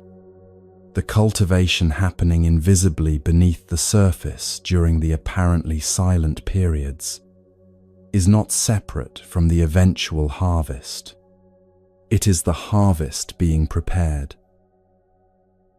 Wisdom is the plough and the ploughshare combined, the instrument that turns the ground and cuts below the surface to the depth where something can actually take root and survive conditions that will not always be favorable.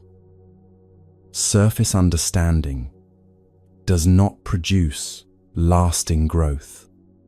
An idea about a teaching, held lightly, agreed with in conversation, kept at the level of an interesting position, will not change what the mind does during a difficult Thursday morning when the habitual machinery engages and the familiar spiral begins. The plough cuts below into the compacted earth and breaks it open to the depth where roots can go and stay. Wisdom in this teaching is the capacity to perceive below the surface of experience, to the mechanisms operating beneath it, the craving underneath what feels like ordinary preference, the resistance underneath ordinary discomfort, the structure of adding beneath what appears to be simply the weight of the situation as it stands. This depth of perception is what the whole cultivation is aimed at eventually making possible. Moral care is the guiding pole. A plough driven without a guiding pole cuts in whatever direction the animal leads, and the furrow becomes uneven across the full length of the field. The ethical dimension of practice, how a person speaks, acts, and earns their living across the ordinary hours of ordinary days, provides the structural alignment that keeps everything else moving in a direction the cultivation can use. Ethics, in this understanding, is not a set of external rules governing behavior from outside. It is the recognition that actions generating harm in others generate the specific conditions that make the inner cultivation harder to pursue, and that aligning daily action with this recognition is maintenance work the field continuously requires. The guiding pole does not supply the force that drives the plough. It keeps the force moving true across the full length of the season. The mind itself is the draft animal. It provides the force that moves everything else forward through the resistance of the ground. An untrained mind moves in the direction of whatever pulls it most strongly from moment to moment, toward the available distraction when distraction is present, toward the established groove of its habitual pattern, rather than the new furrow the farmer is attempting to cut. Training the mind is not about suppressing its energy. It is about developing, through patient and consistent effort, across genuine time, a mind that can be guided reliably in the direction the work requires. The change happens gradually, with little drama, in any individual day's practice. Its cumulative effects become visible in retrospect, when the quality of the mind's available attention is compared against what it was at the beginning of the training. Mindfulness is the plowshare that cuts, and the goad that keeps the animal moving when it slows. Without it, the plow rides over the surface without penetrating to the depth where something can grow. In practice, mindfulness means the capacity to notice what is actually present in this moment, in the body, in the quality of the mind, in the texture of what the current situation contains, without being absorbed so completely into the content of experience that awareness of the experience itself disappears inside it. A person who is aware of anger, as anger, is in a genuinely different position from the person who is simply angry, because the awareness creates a gap between the arising of the state and the response the state would otherwise automatically produce. The gap is where choice becomes available.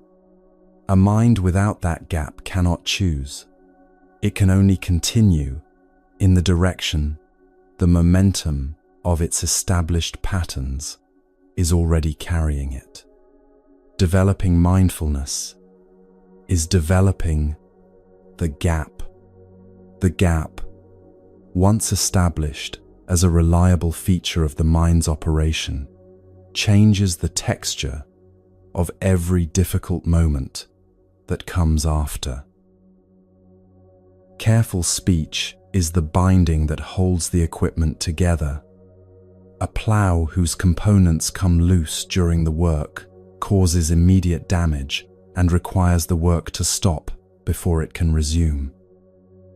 What a person says and how they say it, its honesty, its care, Its attention to what the words do in the people who receive them determines whether the relationships inside which practice is embedded hold together or generate damage that takes attention and energy away from the cultivation itself.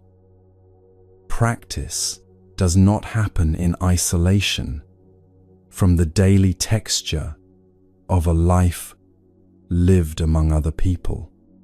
The binding keeps the equipment intact enough for the work to continue through the full length of the season, through the days when conditions are favorable and the days when they are not. Right action clears the weeds.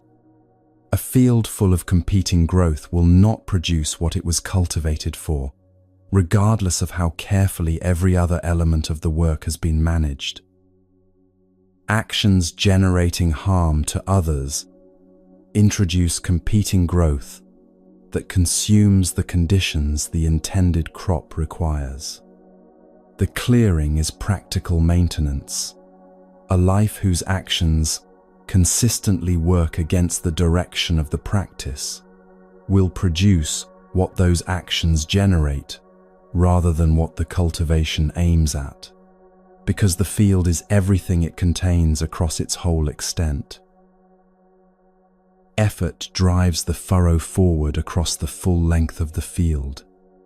The teaching describes effort as operating in 4 directions simultaneously, not creating fresh conditions for harm when the impulse arises, releasing harmful conditions when they are already present, actively cultivating beneficial conditions when the opportunity exists, and maintaining beneficial conditions once they have been established.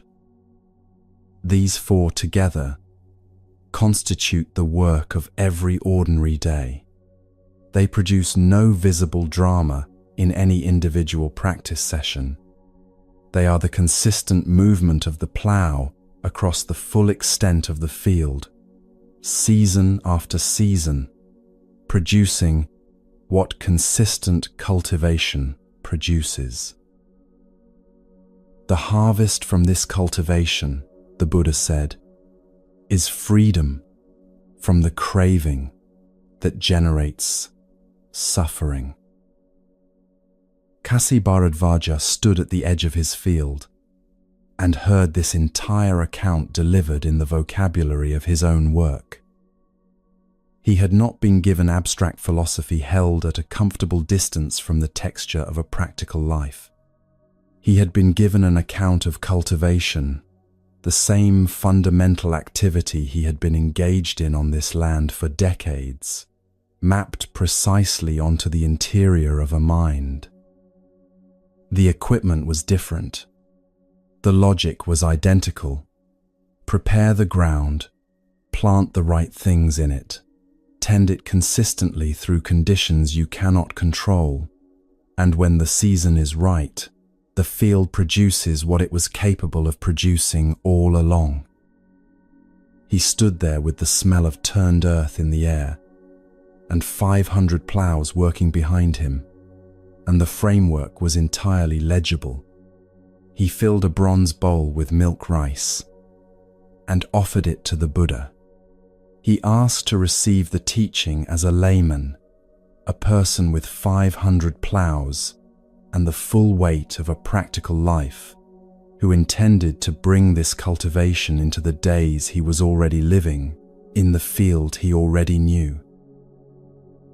Kasi Bharadvaja did not give up his field. This is worth holding directly. The path the Buddha described did not require abandoning ordinary life in favor of some more spiritually qualified version of it.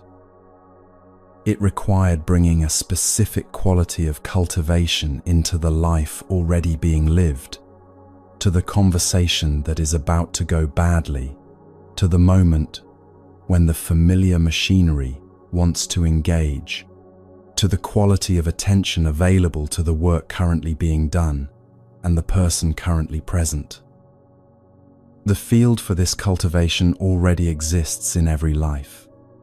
It exists in the texture of ordinary Tuesday mornings, in the specific moment when something goes wrong and the established spiral begins, in the daily accumulation of small choices about where attention goes and what the mind does with what it finds there. What the teaching provides is the seed, the rain, the plow, and the understanding of what the cultivation is for. The 8 areas of practice move across 3 broad territories that operate together and cannot be developed effectively in isolation from each other. The first territory covers how a person acts in the world: speech, physical action, and livelihood across ordinary hours. These 3 together determine the quality of the field in which everything else must grow. A person whose daily actions consistently generate harm to those around them is working in a field that keeps producing the specific conditions that make the inner cultivation harder. Speech that misleads, action that exploits, work that requires others to be damaged in its practice. Each introduces competing growth that consumes what the intended crop requires. The care brought to this first territory is the guiding pole, and the weeding brought into the full width of an ordinary life. It is the maintenance condition without which the rest of the cultivation cannot proceed cleanly, because what a person does with their body and voice across ordinary hours shapes the specific conditions in which the mind then attempts its own training.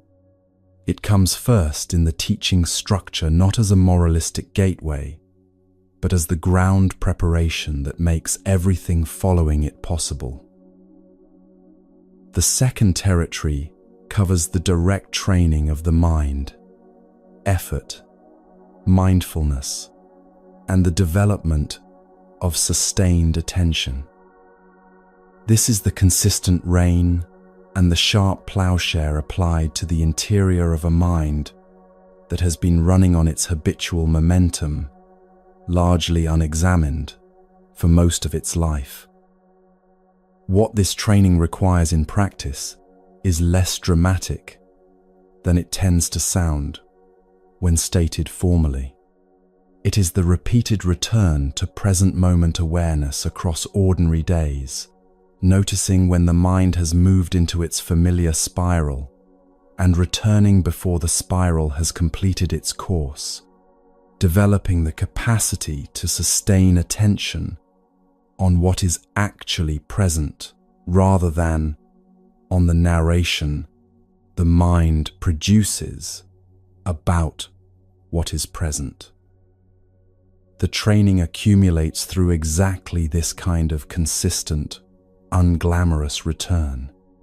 After months of genuine practice, the mind a person returns to is different from the one they started with, more available to what is present, less automatically driven by established patterns, more capable of the gap between stimulus and response, in which a considered response becomes an actual possibility rather than a foregone conclusion.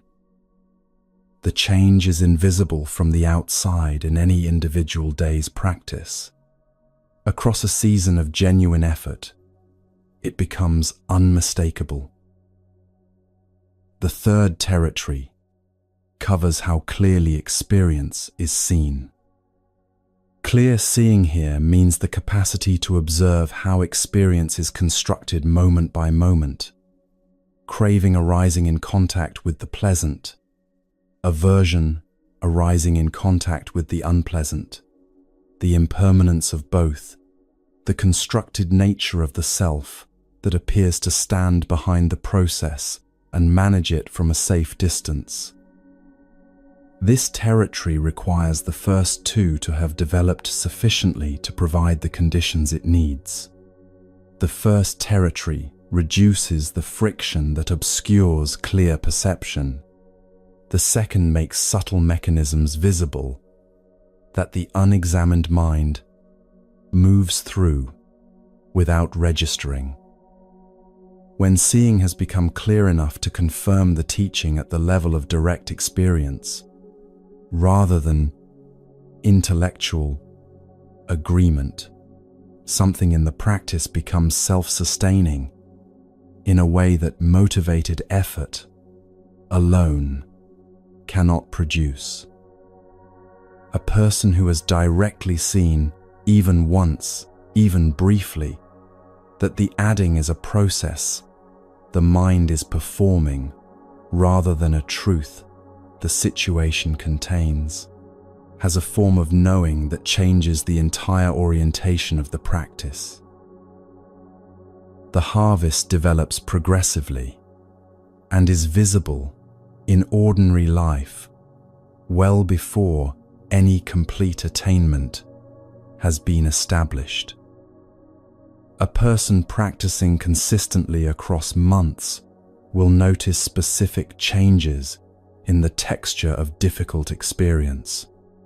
The error that previously generated extended self-recrimination is seen as an error, something that happened, with consequences that can be addressed, without becoming the occasion for an extended interior prosecution of the person's fundamental adequacy.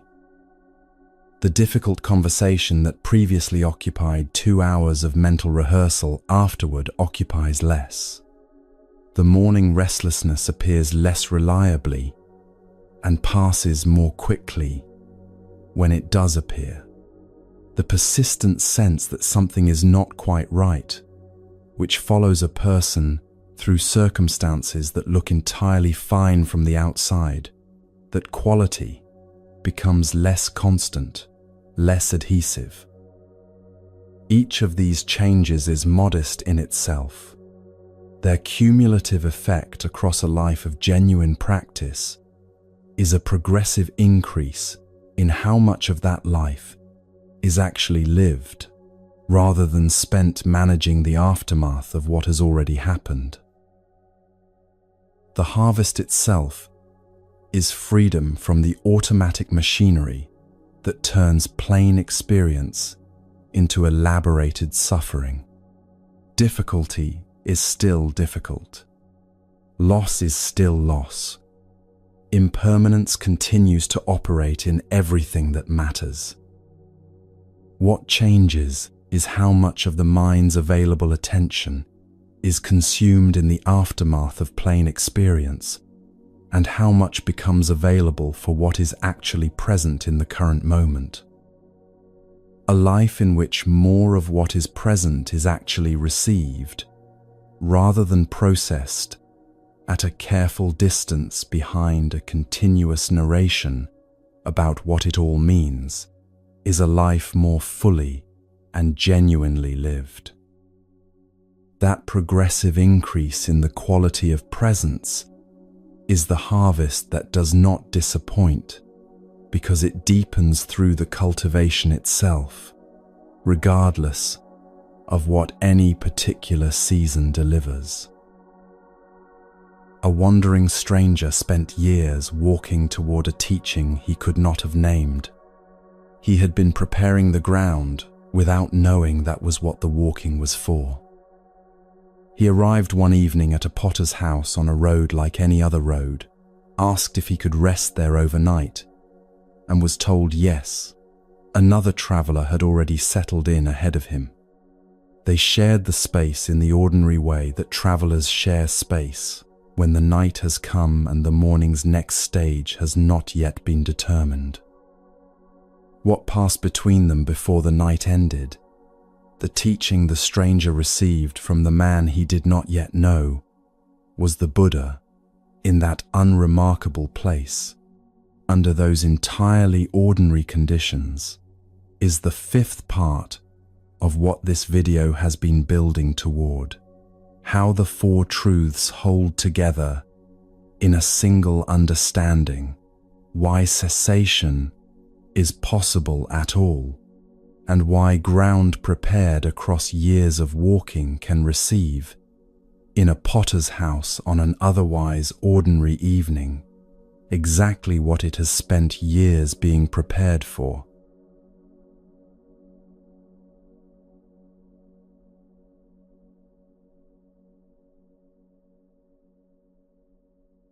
Pukusati had been walking for months before he arrived at the potter's house. He came from Taxila, a city in the northwest of the Indian subcontinent, known for its scholarly traditions and teachers of many kinds. He had been a merchant of standing there, a man with a life that provided everything external measurement considers adequate and a little more.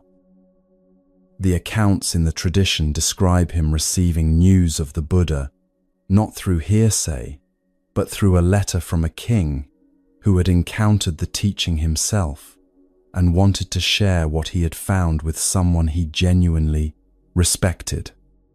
The letter described the quality of a mind that had understood something about the nature of experience with sufficient depth that it showed in how the man moved through the world, in the quality of attention he brought to whatever was in front of him, in the specific stillness of someone who had arrived somewhere that most people never reach.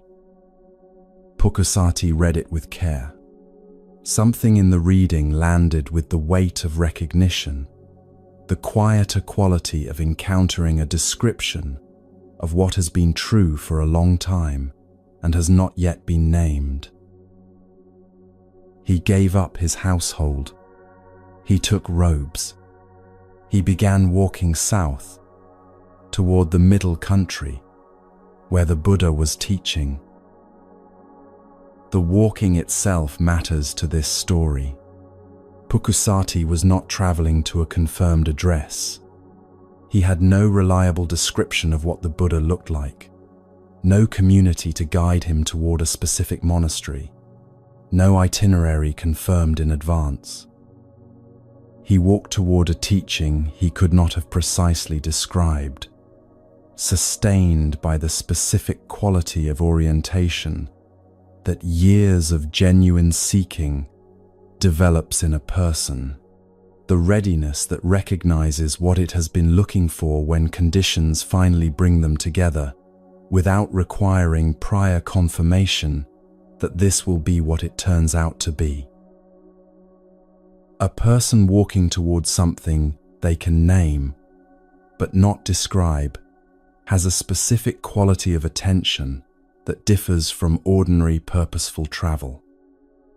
There is no accumulation of certainties along the way, no evidence building toward confirmation that the destination exists. Each day's walking is undertaken with the same provisional faith as the previous days, and the only thing changing across the months is the accumulated distance. Pukusati walked with this quality through the whole span of the journey. He did not know what arrival would look like. He knew only that he was oriented in the right direction, and that continuing was what the practice required of him. This quality, ground prepared, without knowing what seed it was being prepared for, is itself part of what the teaching in the potter's house that night was about. He arrived in Rajagaha as the evening light was failing. He needed shelter. He found a potter named Bhagava and asked if he could rest under his roof. The potter said yes, and mentioned that another wandering ascetic was already settled inside. Pukusati went in, found a place on the floor, offered the other man the appropriate greeting of one practitioner to another, and settled into his own practice for the night. The other man was the Buddha. Pukusati did not know this.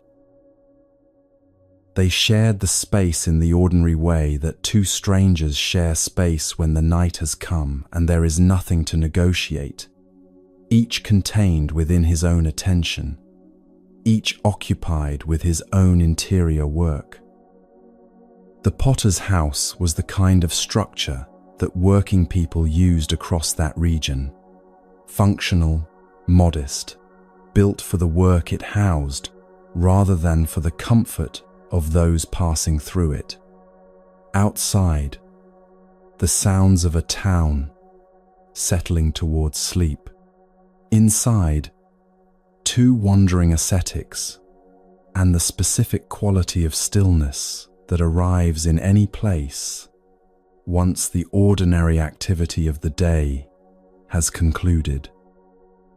There was nothing to mark the occasion, no ceremony, no preparation, nothing to indicate that what was about to happen was anything other than two strangers sharing borrowed shelter from the dark. At some point in the shared quiet, the man Pukusati did not yet know began to teach. He began with the body and with what the body is actually made of. 6 elements, he said. Earth, the quality of solidity in every solid thing the body contains. Bone and muscle and tissue shared with the solid things of the world outside the body. Water, the quality of fluidity in blood and the body's internal surfaces, shared with the fluid things of the world. Fire, the heat the body maintains and generates, shared with every warm thing in the world. Air, the quality of movement and breath, shared with every moving thing in the world. Space, the cavities and openings inside the body through which everything else moves, shared with the space of the world. And consciousness, the awareness that registers all of this, that notices the solidity and the fluidity and the heat and the movement and the space present and attending in this room on this particular night. None of these elements, he continued, is mine. The earth in this body was not produced by this body. It arrived from the earth of the world, through food, through the chain of processes by which the world continuously becomes the body, and the body continuously returns to the world again. The same is true of each element in turn. The body is a temporary convergence of elements that belong to the world, moving through a form that has borrowed them for a limited time. It is a process currently in progress, held together by conditions that will eventually cease.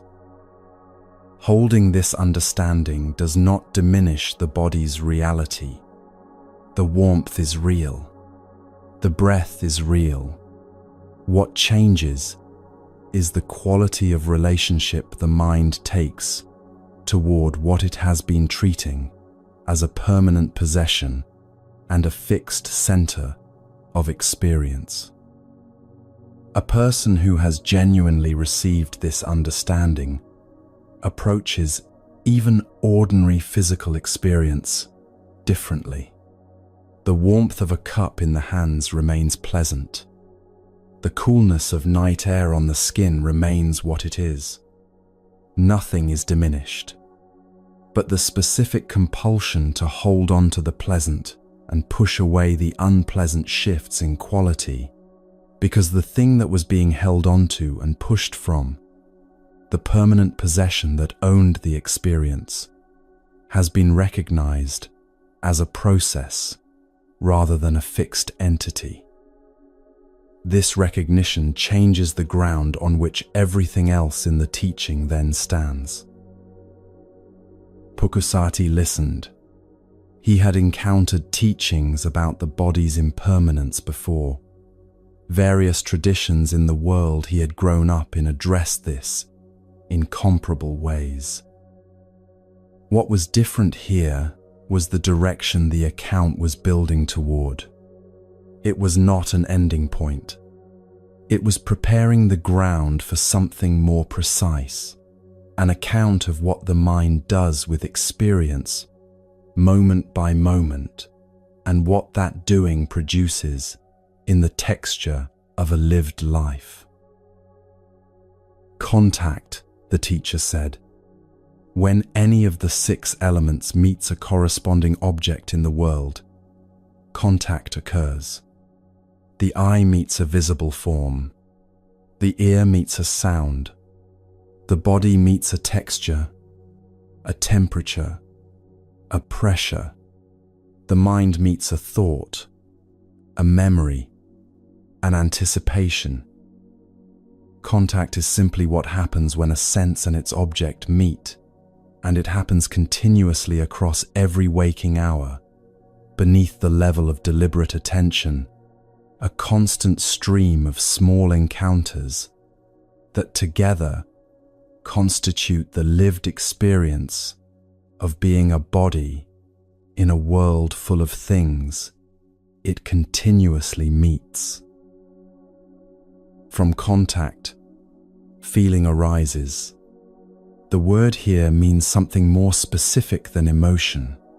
It names the basic quality of pleasant, unpleasant, or neutral that accompanies every moment of contact. The hand meets the warmth of a cup of tea, and the warmth is pleasant.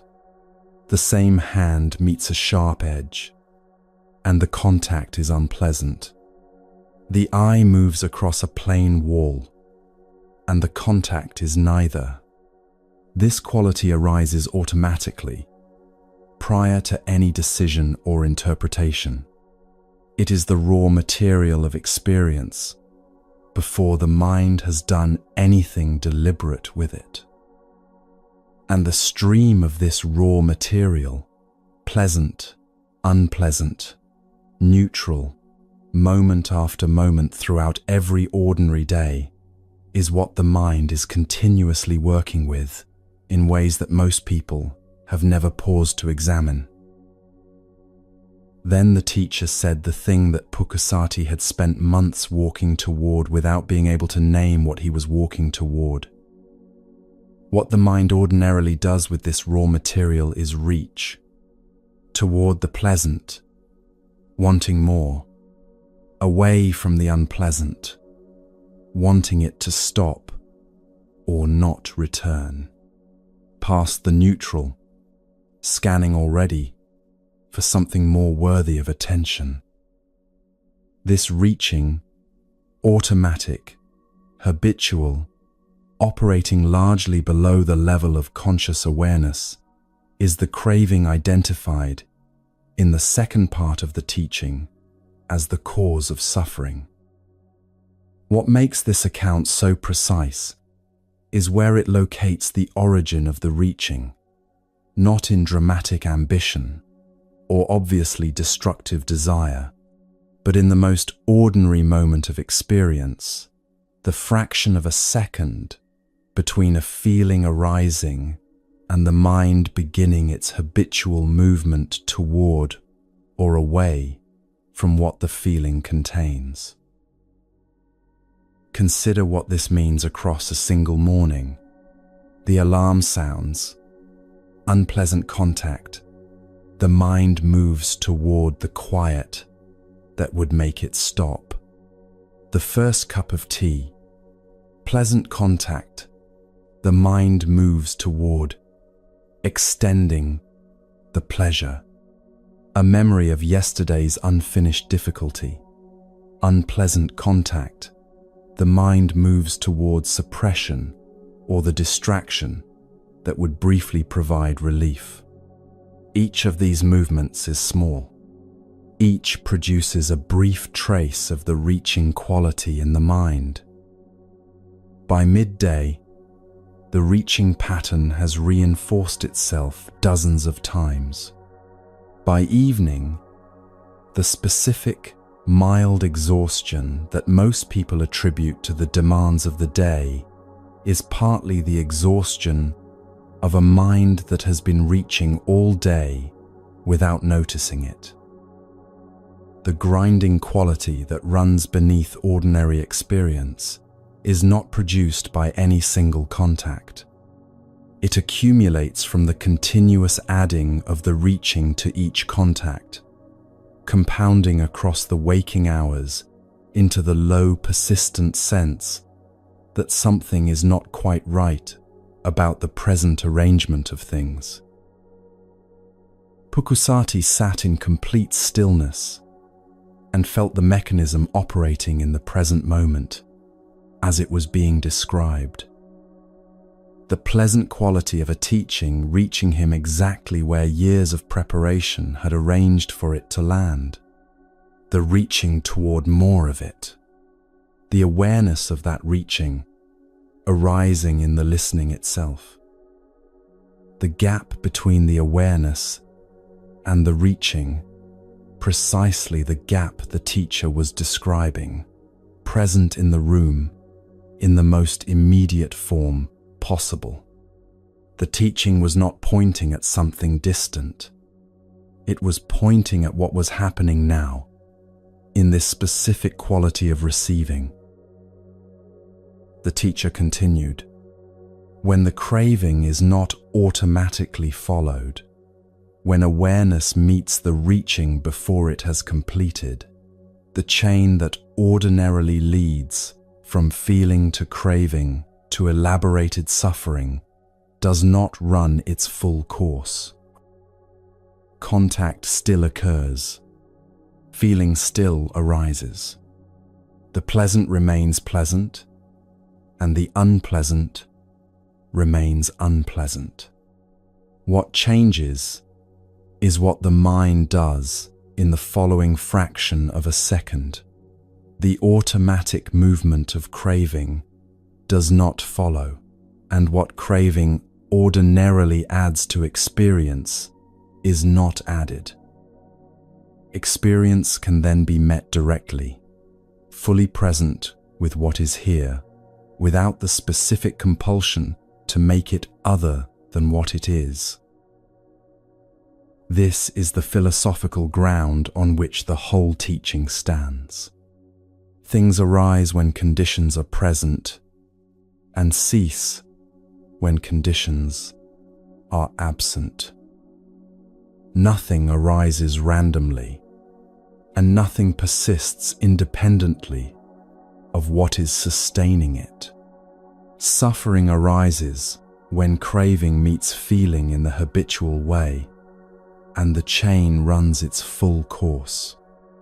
When that meeting is interrupted by clear seeing, what the meeting ordinarily produces does not arise.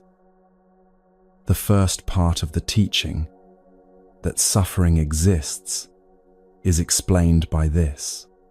Suffering is conditionally produced. The second, that craving is its cause, is explained by this. Craving is the specific link in the chain where the adding occurs. The third, that cessation is possible, is confirmed by this. A conditionally produced chain can be interrupted at the point where conditions are being added. The fourth, the path, is the cultivation of the conditions that make that interruption progressively more available across the ordinary days of an ordinary life. The 4 parts are not 4 separate teachings requiring individual acceptance. They are 4 facets of a single understanding: how suffering is built, from what it is built, where the building can be interrupted, and how consistent practice develops the capacity for that interruption across months and years of genuine effort. Pukusati sat with this through the hours of that night.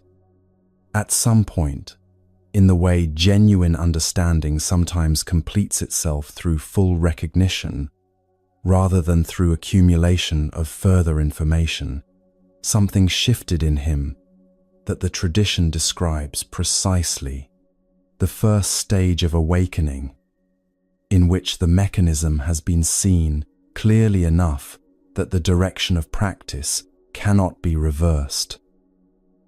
A person who has directly seen how suffering is constructed cannot unsee it. The habitual patterns do not dissolve in a single night. What changes is what the patterns operate inside. A mind that now sees the reaching as reaching, rather than inhabiting the reaching from inside it without any distance, is a genuinely different mind in its relationship to experience. The craving still arises. The contacts and feelings still occur. What has changed is the gap, now consistently available in a way it was not consistently available before, between the feeling arising and the habitual movement following it. That gap was present in Pukusati before the sky outside the potter's walls began to lighten. When there was enough light to see clearly, he asked the man across the room, "Who are you?" The man said, "I am Gautama." Pukusati was quiet for a moment. Then he rose, approached, and expressed his respect in the form the tradition prescribed. He said he had been walking for months hoping to reach this teacher, and that the teacher had been here in a potter's house, and he had not known it until now. He asked to be received as a student, and eventually as a monk. The Buddha agreed, and told him to find a robe and a bowl, so that the ordination could proceed in the proper form. Pukusati left the potter's house to find what he needed. On the road, he was struck by a stray cow and killed.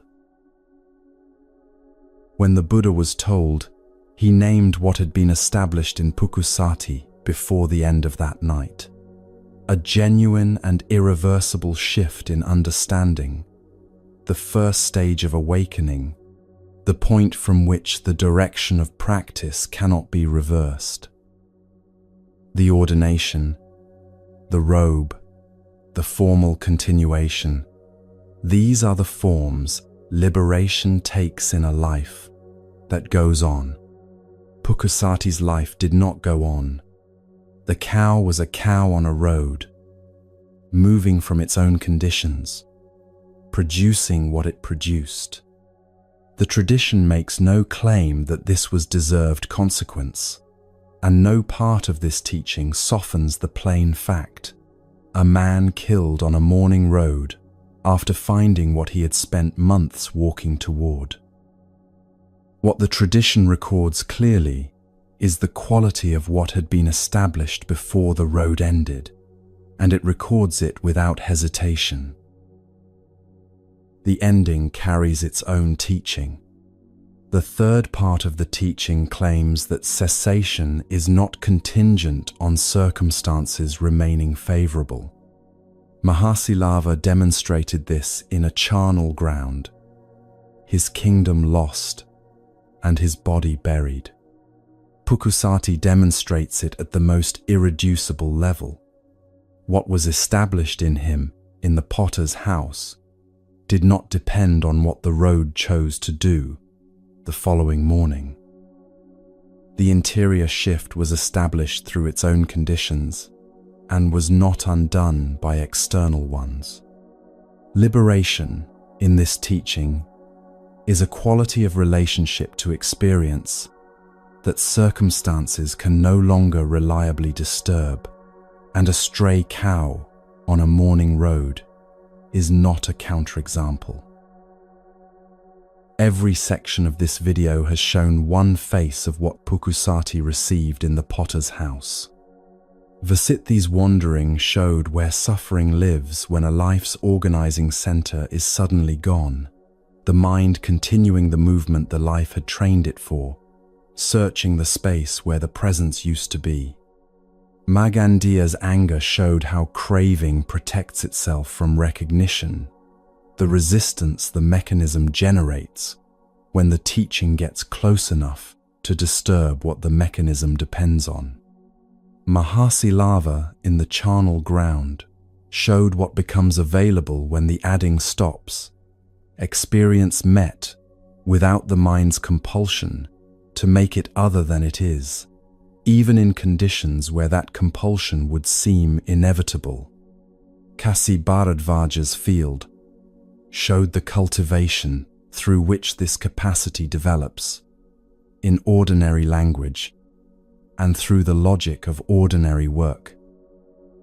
And Pukusati's night showed all four held together, how suffering is constructed from the raw material of contact and feeling and habitual reaching, how the chain can be interrupted at the point where awareness meets the adding before the adding has completed, and why the preparation a person brings to the moment of genuine teaching determines what that teaching can produce when conditions finally bring it home.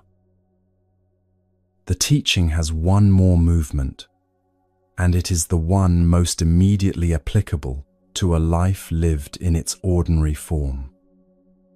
A woman named Damadina sat with her former husband and answered every question he brought her about the four parts of the teaching. Each answer was precise, technically complete, and confirmed by the Buddha without a single revision. What she demonstrated was something the potter's house and the charnel ground and the field could only approach, that the teaching does not require extraordinary circumstances, dramatic encounters, or months of walking towards something that cannot yet be named. It lives in an ordinary conversation between two people who know each other well, in the specific texture of a familiar exchange, going exactly as deep as complete understanding goes, which turns out, as the next section will show, to be very deep indeed.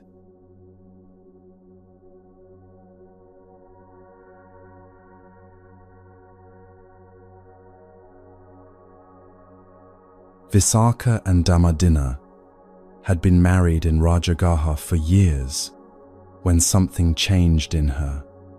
The texts do not describe the process of that change in detail. What they record is the outcome. She came to Visakha one day and asked to be released from the marriage so that she could ordain and practice the teaching in the form her understanding now required. She had been a laywoman of standing in a prosperous household, living the full texture of a domestic life with all that such a life contains, the management of a home, the relationships with family and community, the specific daily rhythms of a life organized around shared responsibilities, and the ordinary human work of building something durable with another person across years. She was not leaving because the life was difficult or because the relationship had failed. Something had shifted in her understanding, and the shift required a different form of attention to be followed with the full seriousness it deserved.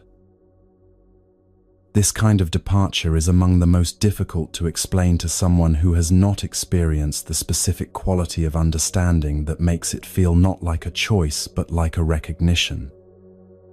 A person who has understood something deeply enough that the current form of their life can no longer fully contain what the understanding requires, tends to find the departure not dramatic, but simply accurate, the natural movement of a life that has grown in a direction the current container was not built for. Damodina was not unhappy with Visakha.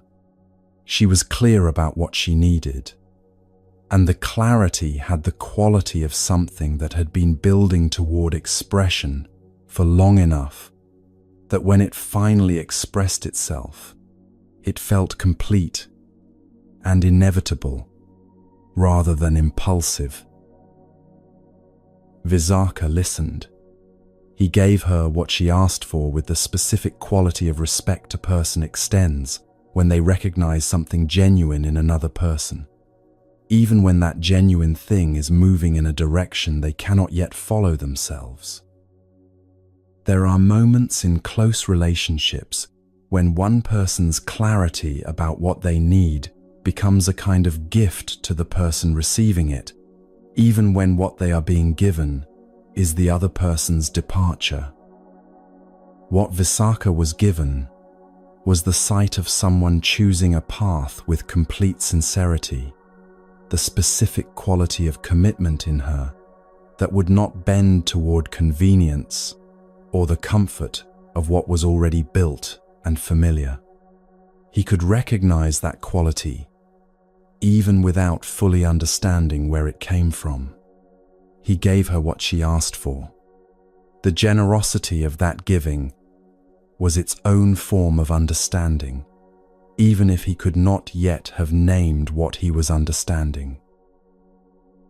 She left and practiced with the full commitment of someone who has set down the actual daily texture of a comfortable life, not comfort as an idea.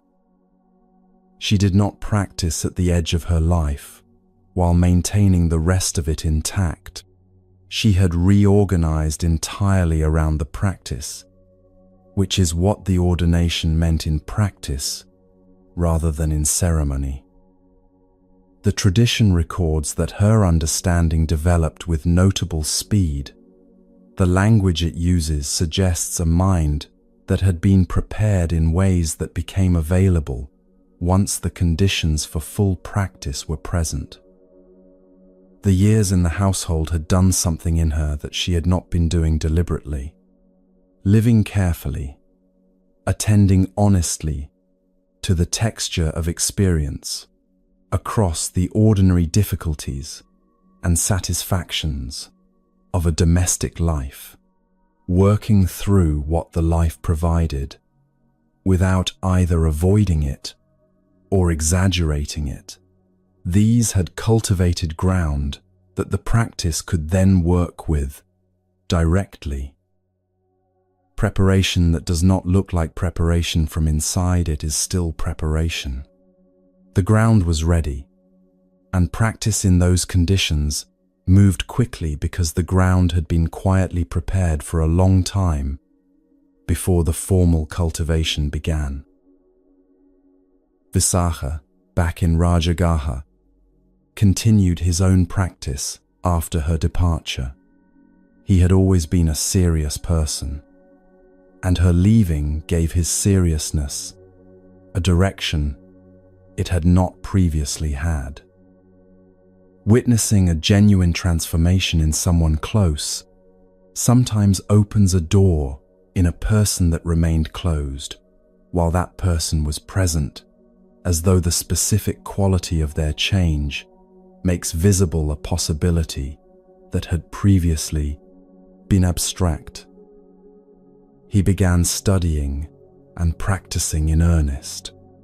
His questions grew alongside his practice, and there came a time when the questions had matured past what he could resolve through his own effort alone. He needed to bring them to someone who could answer them from the inside of genuine understanding. He went to find Damodina. She had returned to the vicinity of Rajagaha and was living there. The meeting was arranged with the formality appropriate to a conversation between a layman seeking instruction and a monastic capable of offering it. The specific formality of the occasion bracketed the history of who they had been to each other, not erasing it, but setting it aside in the way that any genuine conversation sets aside whatever is not relevant to the quality of the exchange taking place. He asked for permission to question her. She said, "Ask whatever you wish, and whatever I understand, I will explain." The simplicity of her offer was itself an indication.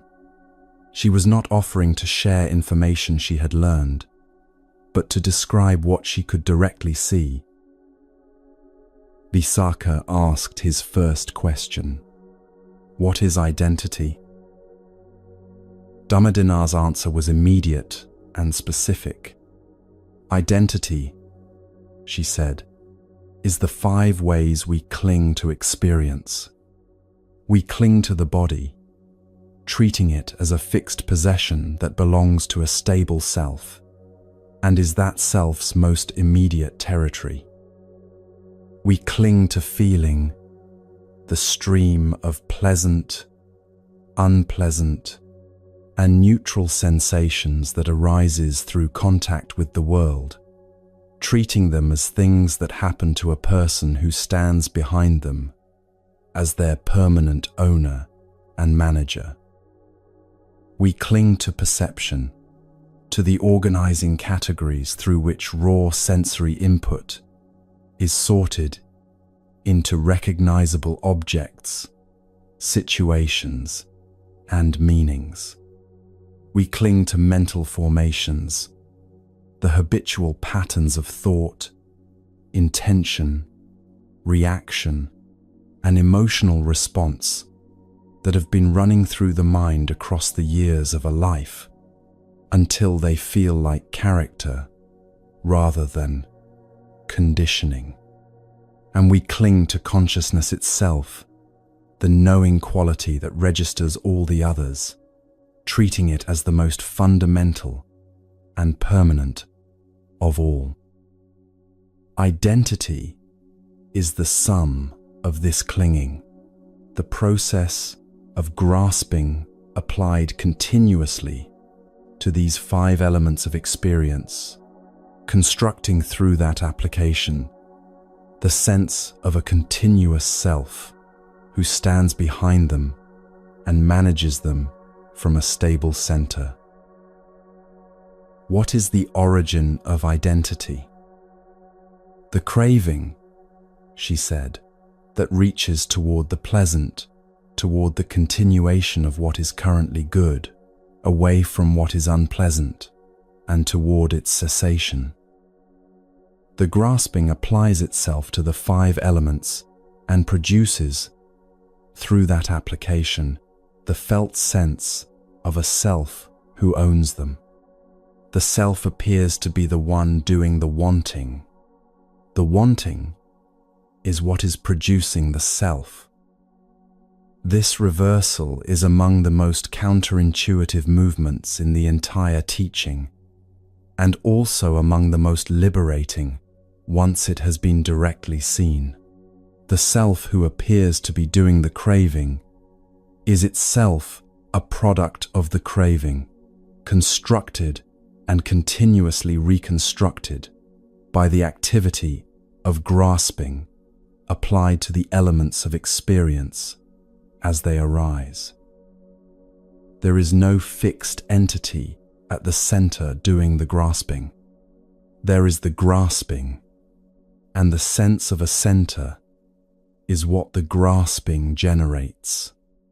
Understanding this does not immediately dissolve the sense of center.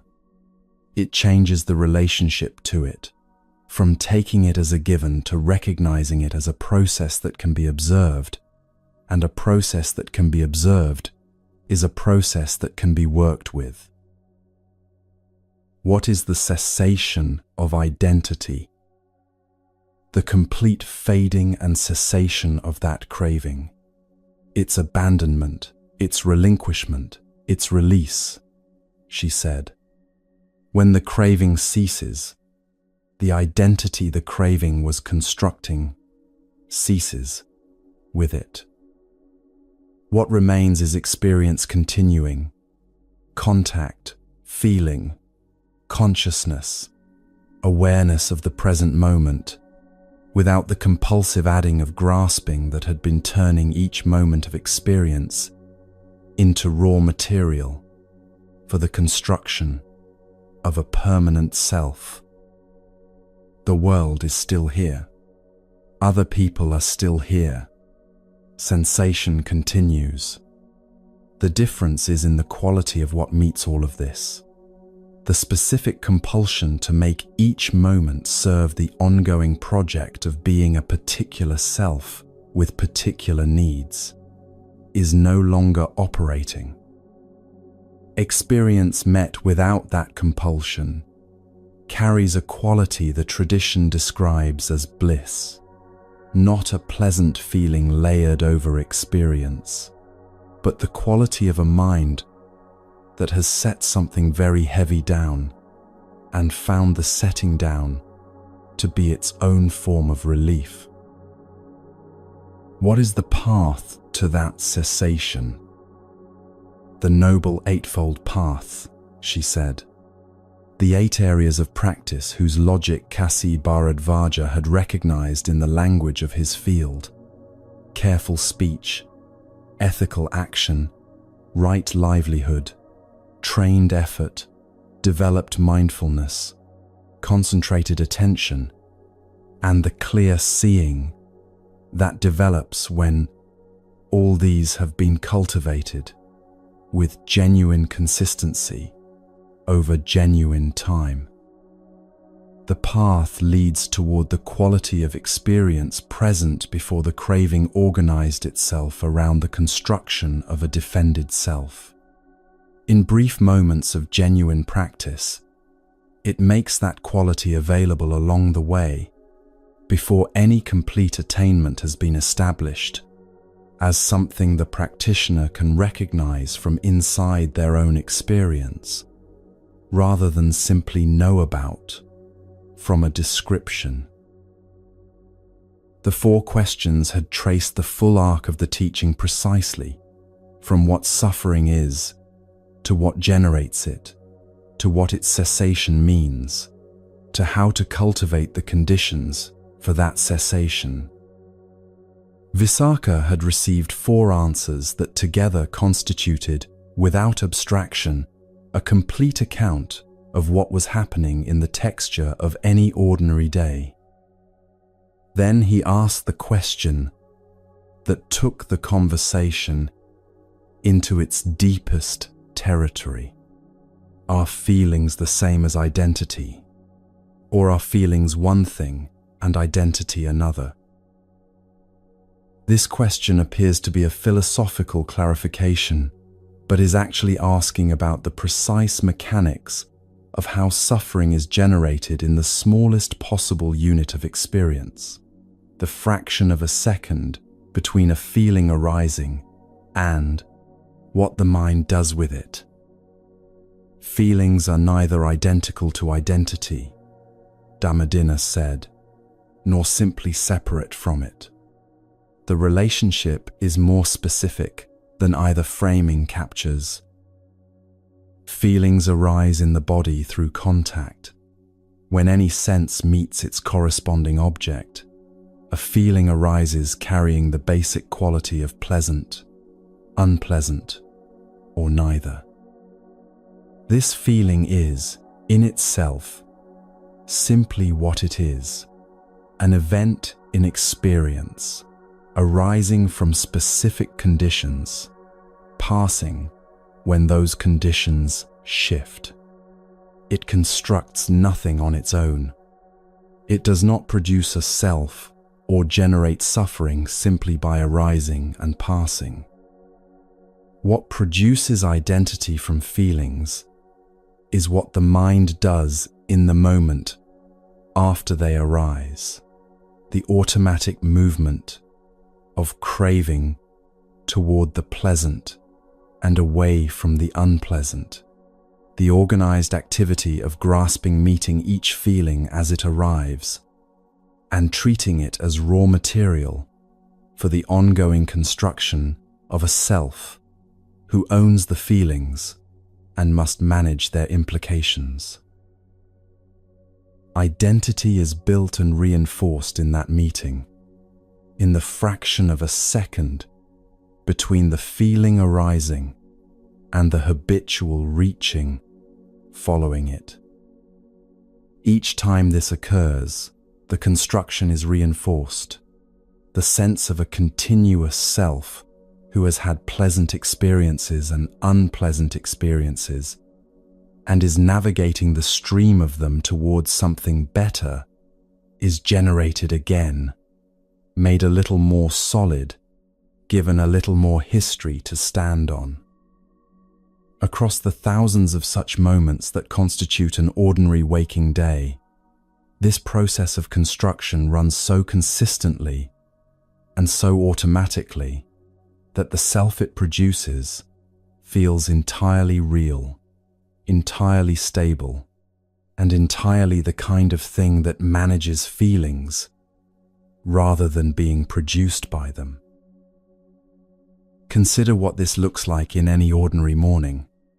An unpleasant thought arises before the day has properly begun, a trace of yesterday's difficulty, a worry about something ahead, a brief image of something said or left unsaid. The feeling is unpleasant. This is simply what has arisen, a neutral description of a specific quality present in this moment of experience. What ordinarily follows, in the fraction of a second after the feeling arrives, is the activity of a self managing it, interpreting the feeling, relating it to other memories and anticipated futures, building from it a narrative about the person who is having it and what the feeling reveals about that person's situation in the world. The narrative generates its own feelings. Those feelings generate further interpretation. The original thought, which lasted a fraction of a second, has become the seed of something occupying the next 20 minutes, an elaborate internal structure built from a single moment of contact, which would not have grown into that structure if the grasping had not immediately met the feeling and begun its work. What Dhammadina is pointing at is the specific step where this amplification begins, the fraction of a second gap between the feeling arising and the reaching following it. That gap is where the practice lives in its most immediate form, because that gap is where the choice between following the habitual reaching and not following it is actually available. A mind that sees the reaching as reaching in that moment, that has developed enough clarity to notice the movement before it has completed, is in a genuinely different relationship to experience from a mind moving through the same sequence without any space between the feeling arising and the full habitual response being engaged. The difference in any individual moment is small. Across months and years of genuine practice, the accumulated difference is what the cultivation of the Eightfold Path actually produces. The restlessness becomes less adhesive. The spiral after an unpleasant feeling runs a shorter course. The pleasant moment is received more fully because the mind is less occupied with the specific work of holding on to it.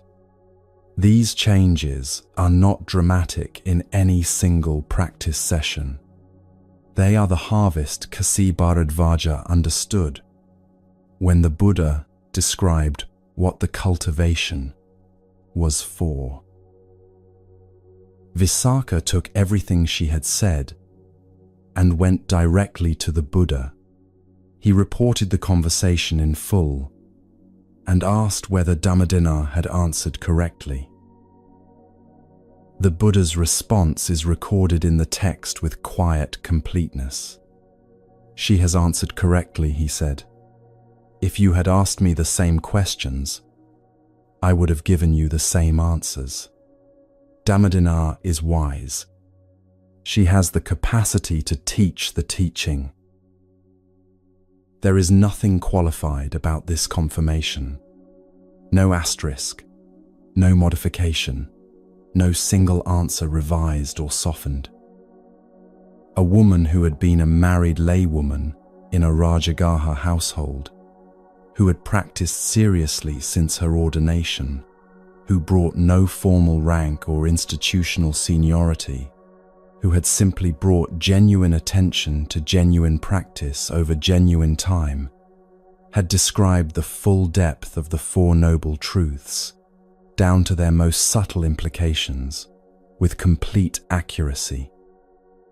The Buddha confirmed her capacity to teach them to others, without qualification, without suggesting that formal training or institutional standing would have produced a more reliable account.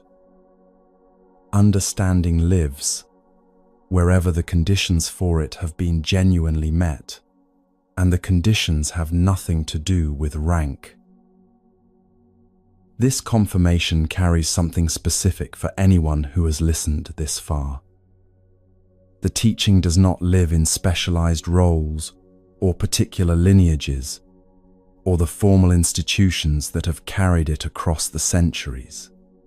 It lives in genuine understanding, and genuine understanding develops wherever genuine practice has met the actual texture of experience over real time.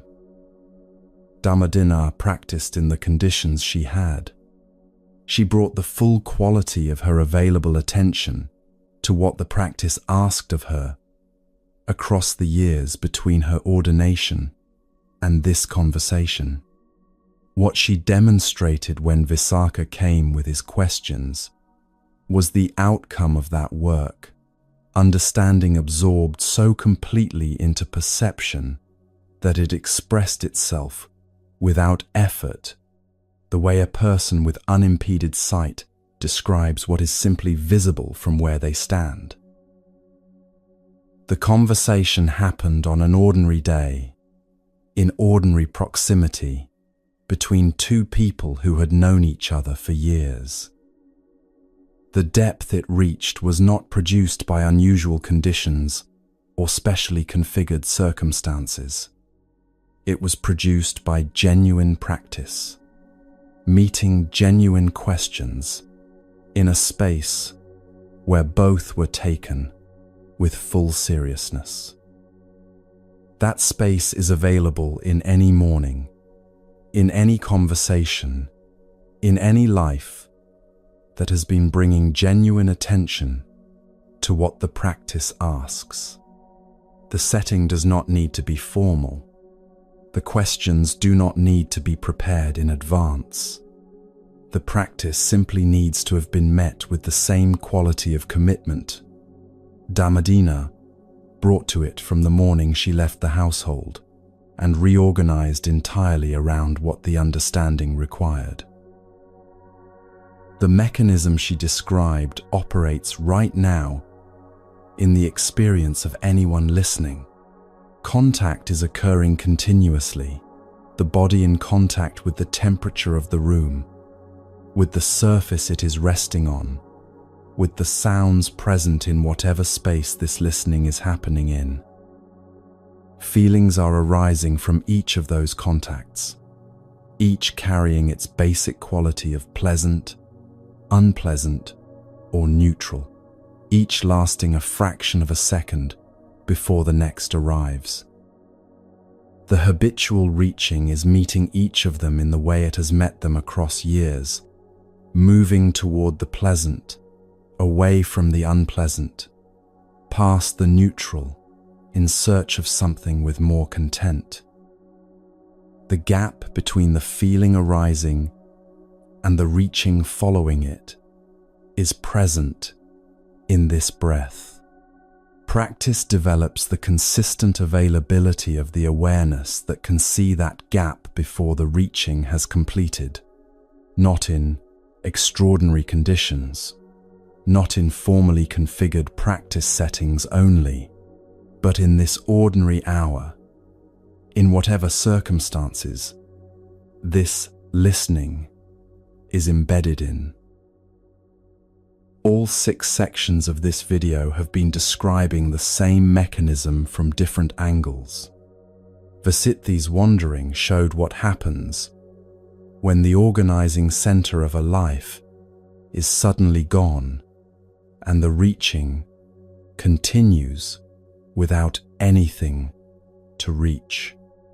Margandia's anger showed how craving protects itself from recognition in a person who loved genuinely, but could not see the grasping woven through the love. Mahasilava in the charnel ground showed what the mind is capable of when the second layer, the adding to what is already present, is not operating.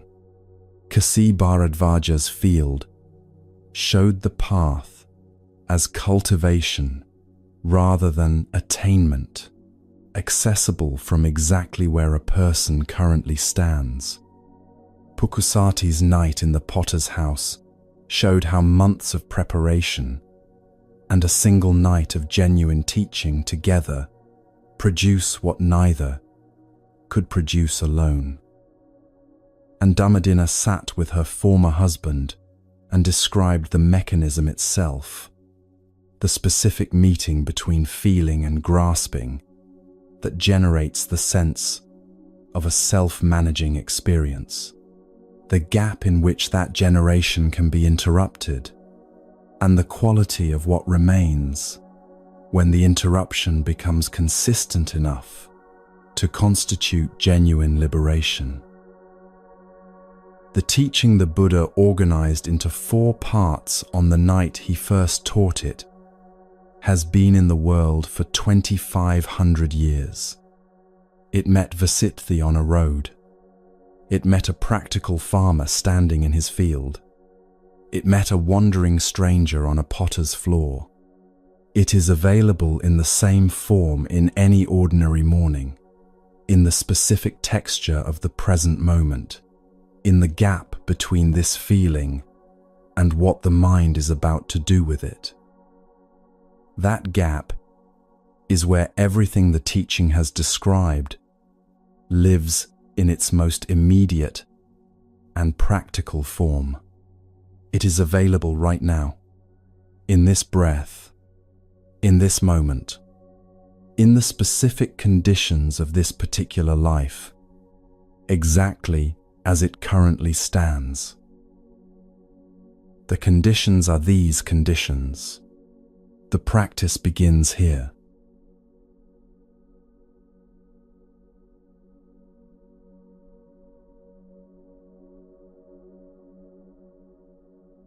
The opening of this video asked one question: what did the Buddha say about why life hurts? 6 people carried that question through their lives before it was named directly. Vasithi wandered the roads near Mithila, carrying it in her hands and her arms, and the specific absence where children used to be. Margandia carried it as anger, which is one of the forms it takes when the mechanism is operating too close to the center of a life to be seen clearly. Mahasilava carried it buried to his neck in a charnel ground and found something in himself that the darkness and the jackals and the loss of an entire kingdom could not reach. Kasi Bharadvaja carried it in his field and recognized it the moment it was given back to him in the language he had worked in his whole life. Pukusati carried it for months on a road heading south and found it on an ordinary floor on an otherwise ordinary night. Damadina carried it into the gap between a feeling arising and the reaching following it, and described what she found there with a precision the Buddha confirmed without a single revision. The answer has 4 parts. Suffering is real. It arises from craving. Craving can cease. There is a path. The path runs through the texture of exactly the life you are already living. It begins in the next moment you notice the reaching before it has completed. Wherever you are listening from tonight, whatever form of the wheels grinding is present in your life right now, that moment is closer than it has ever been.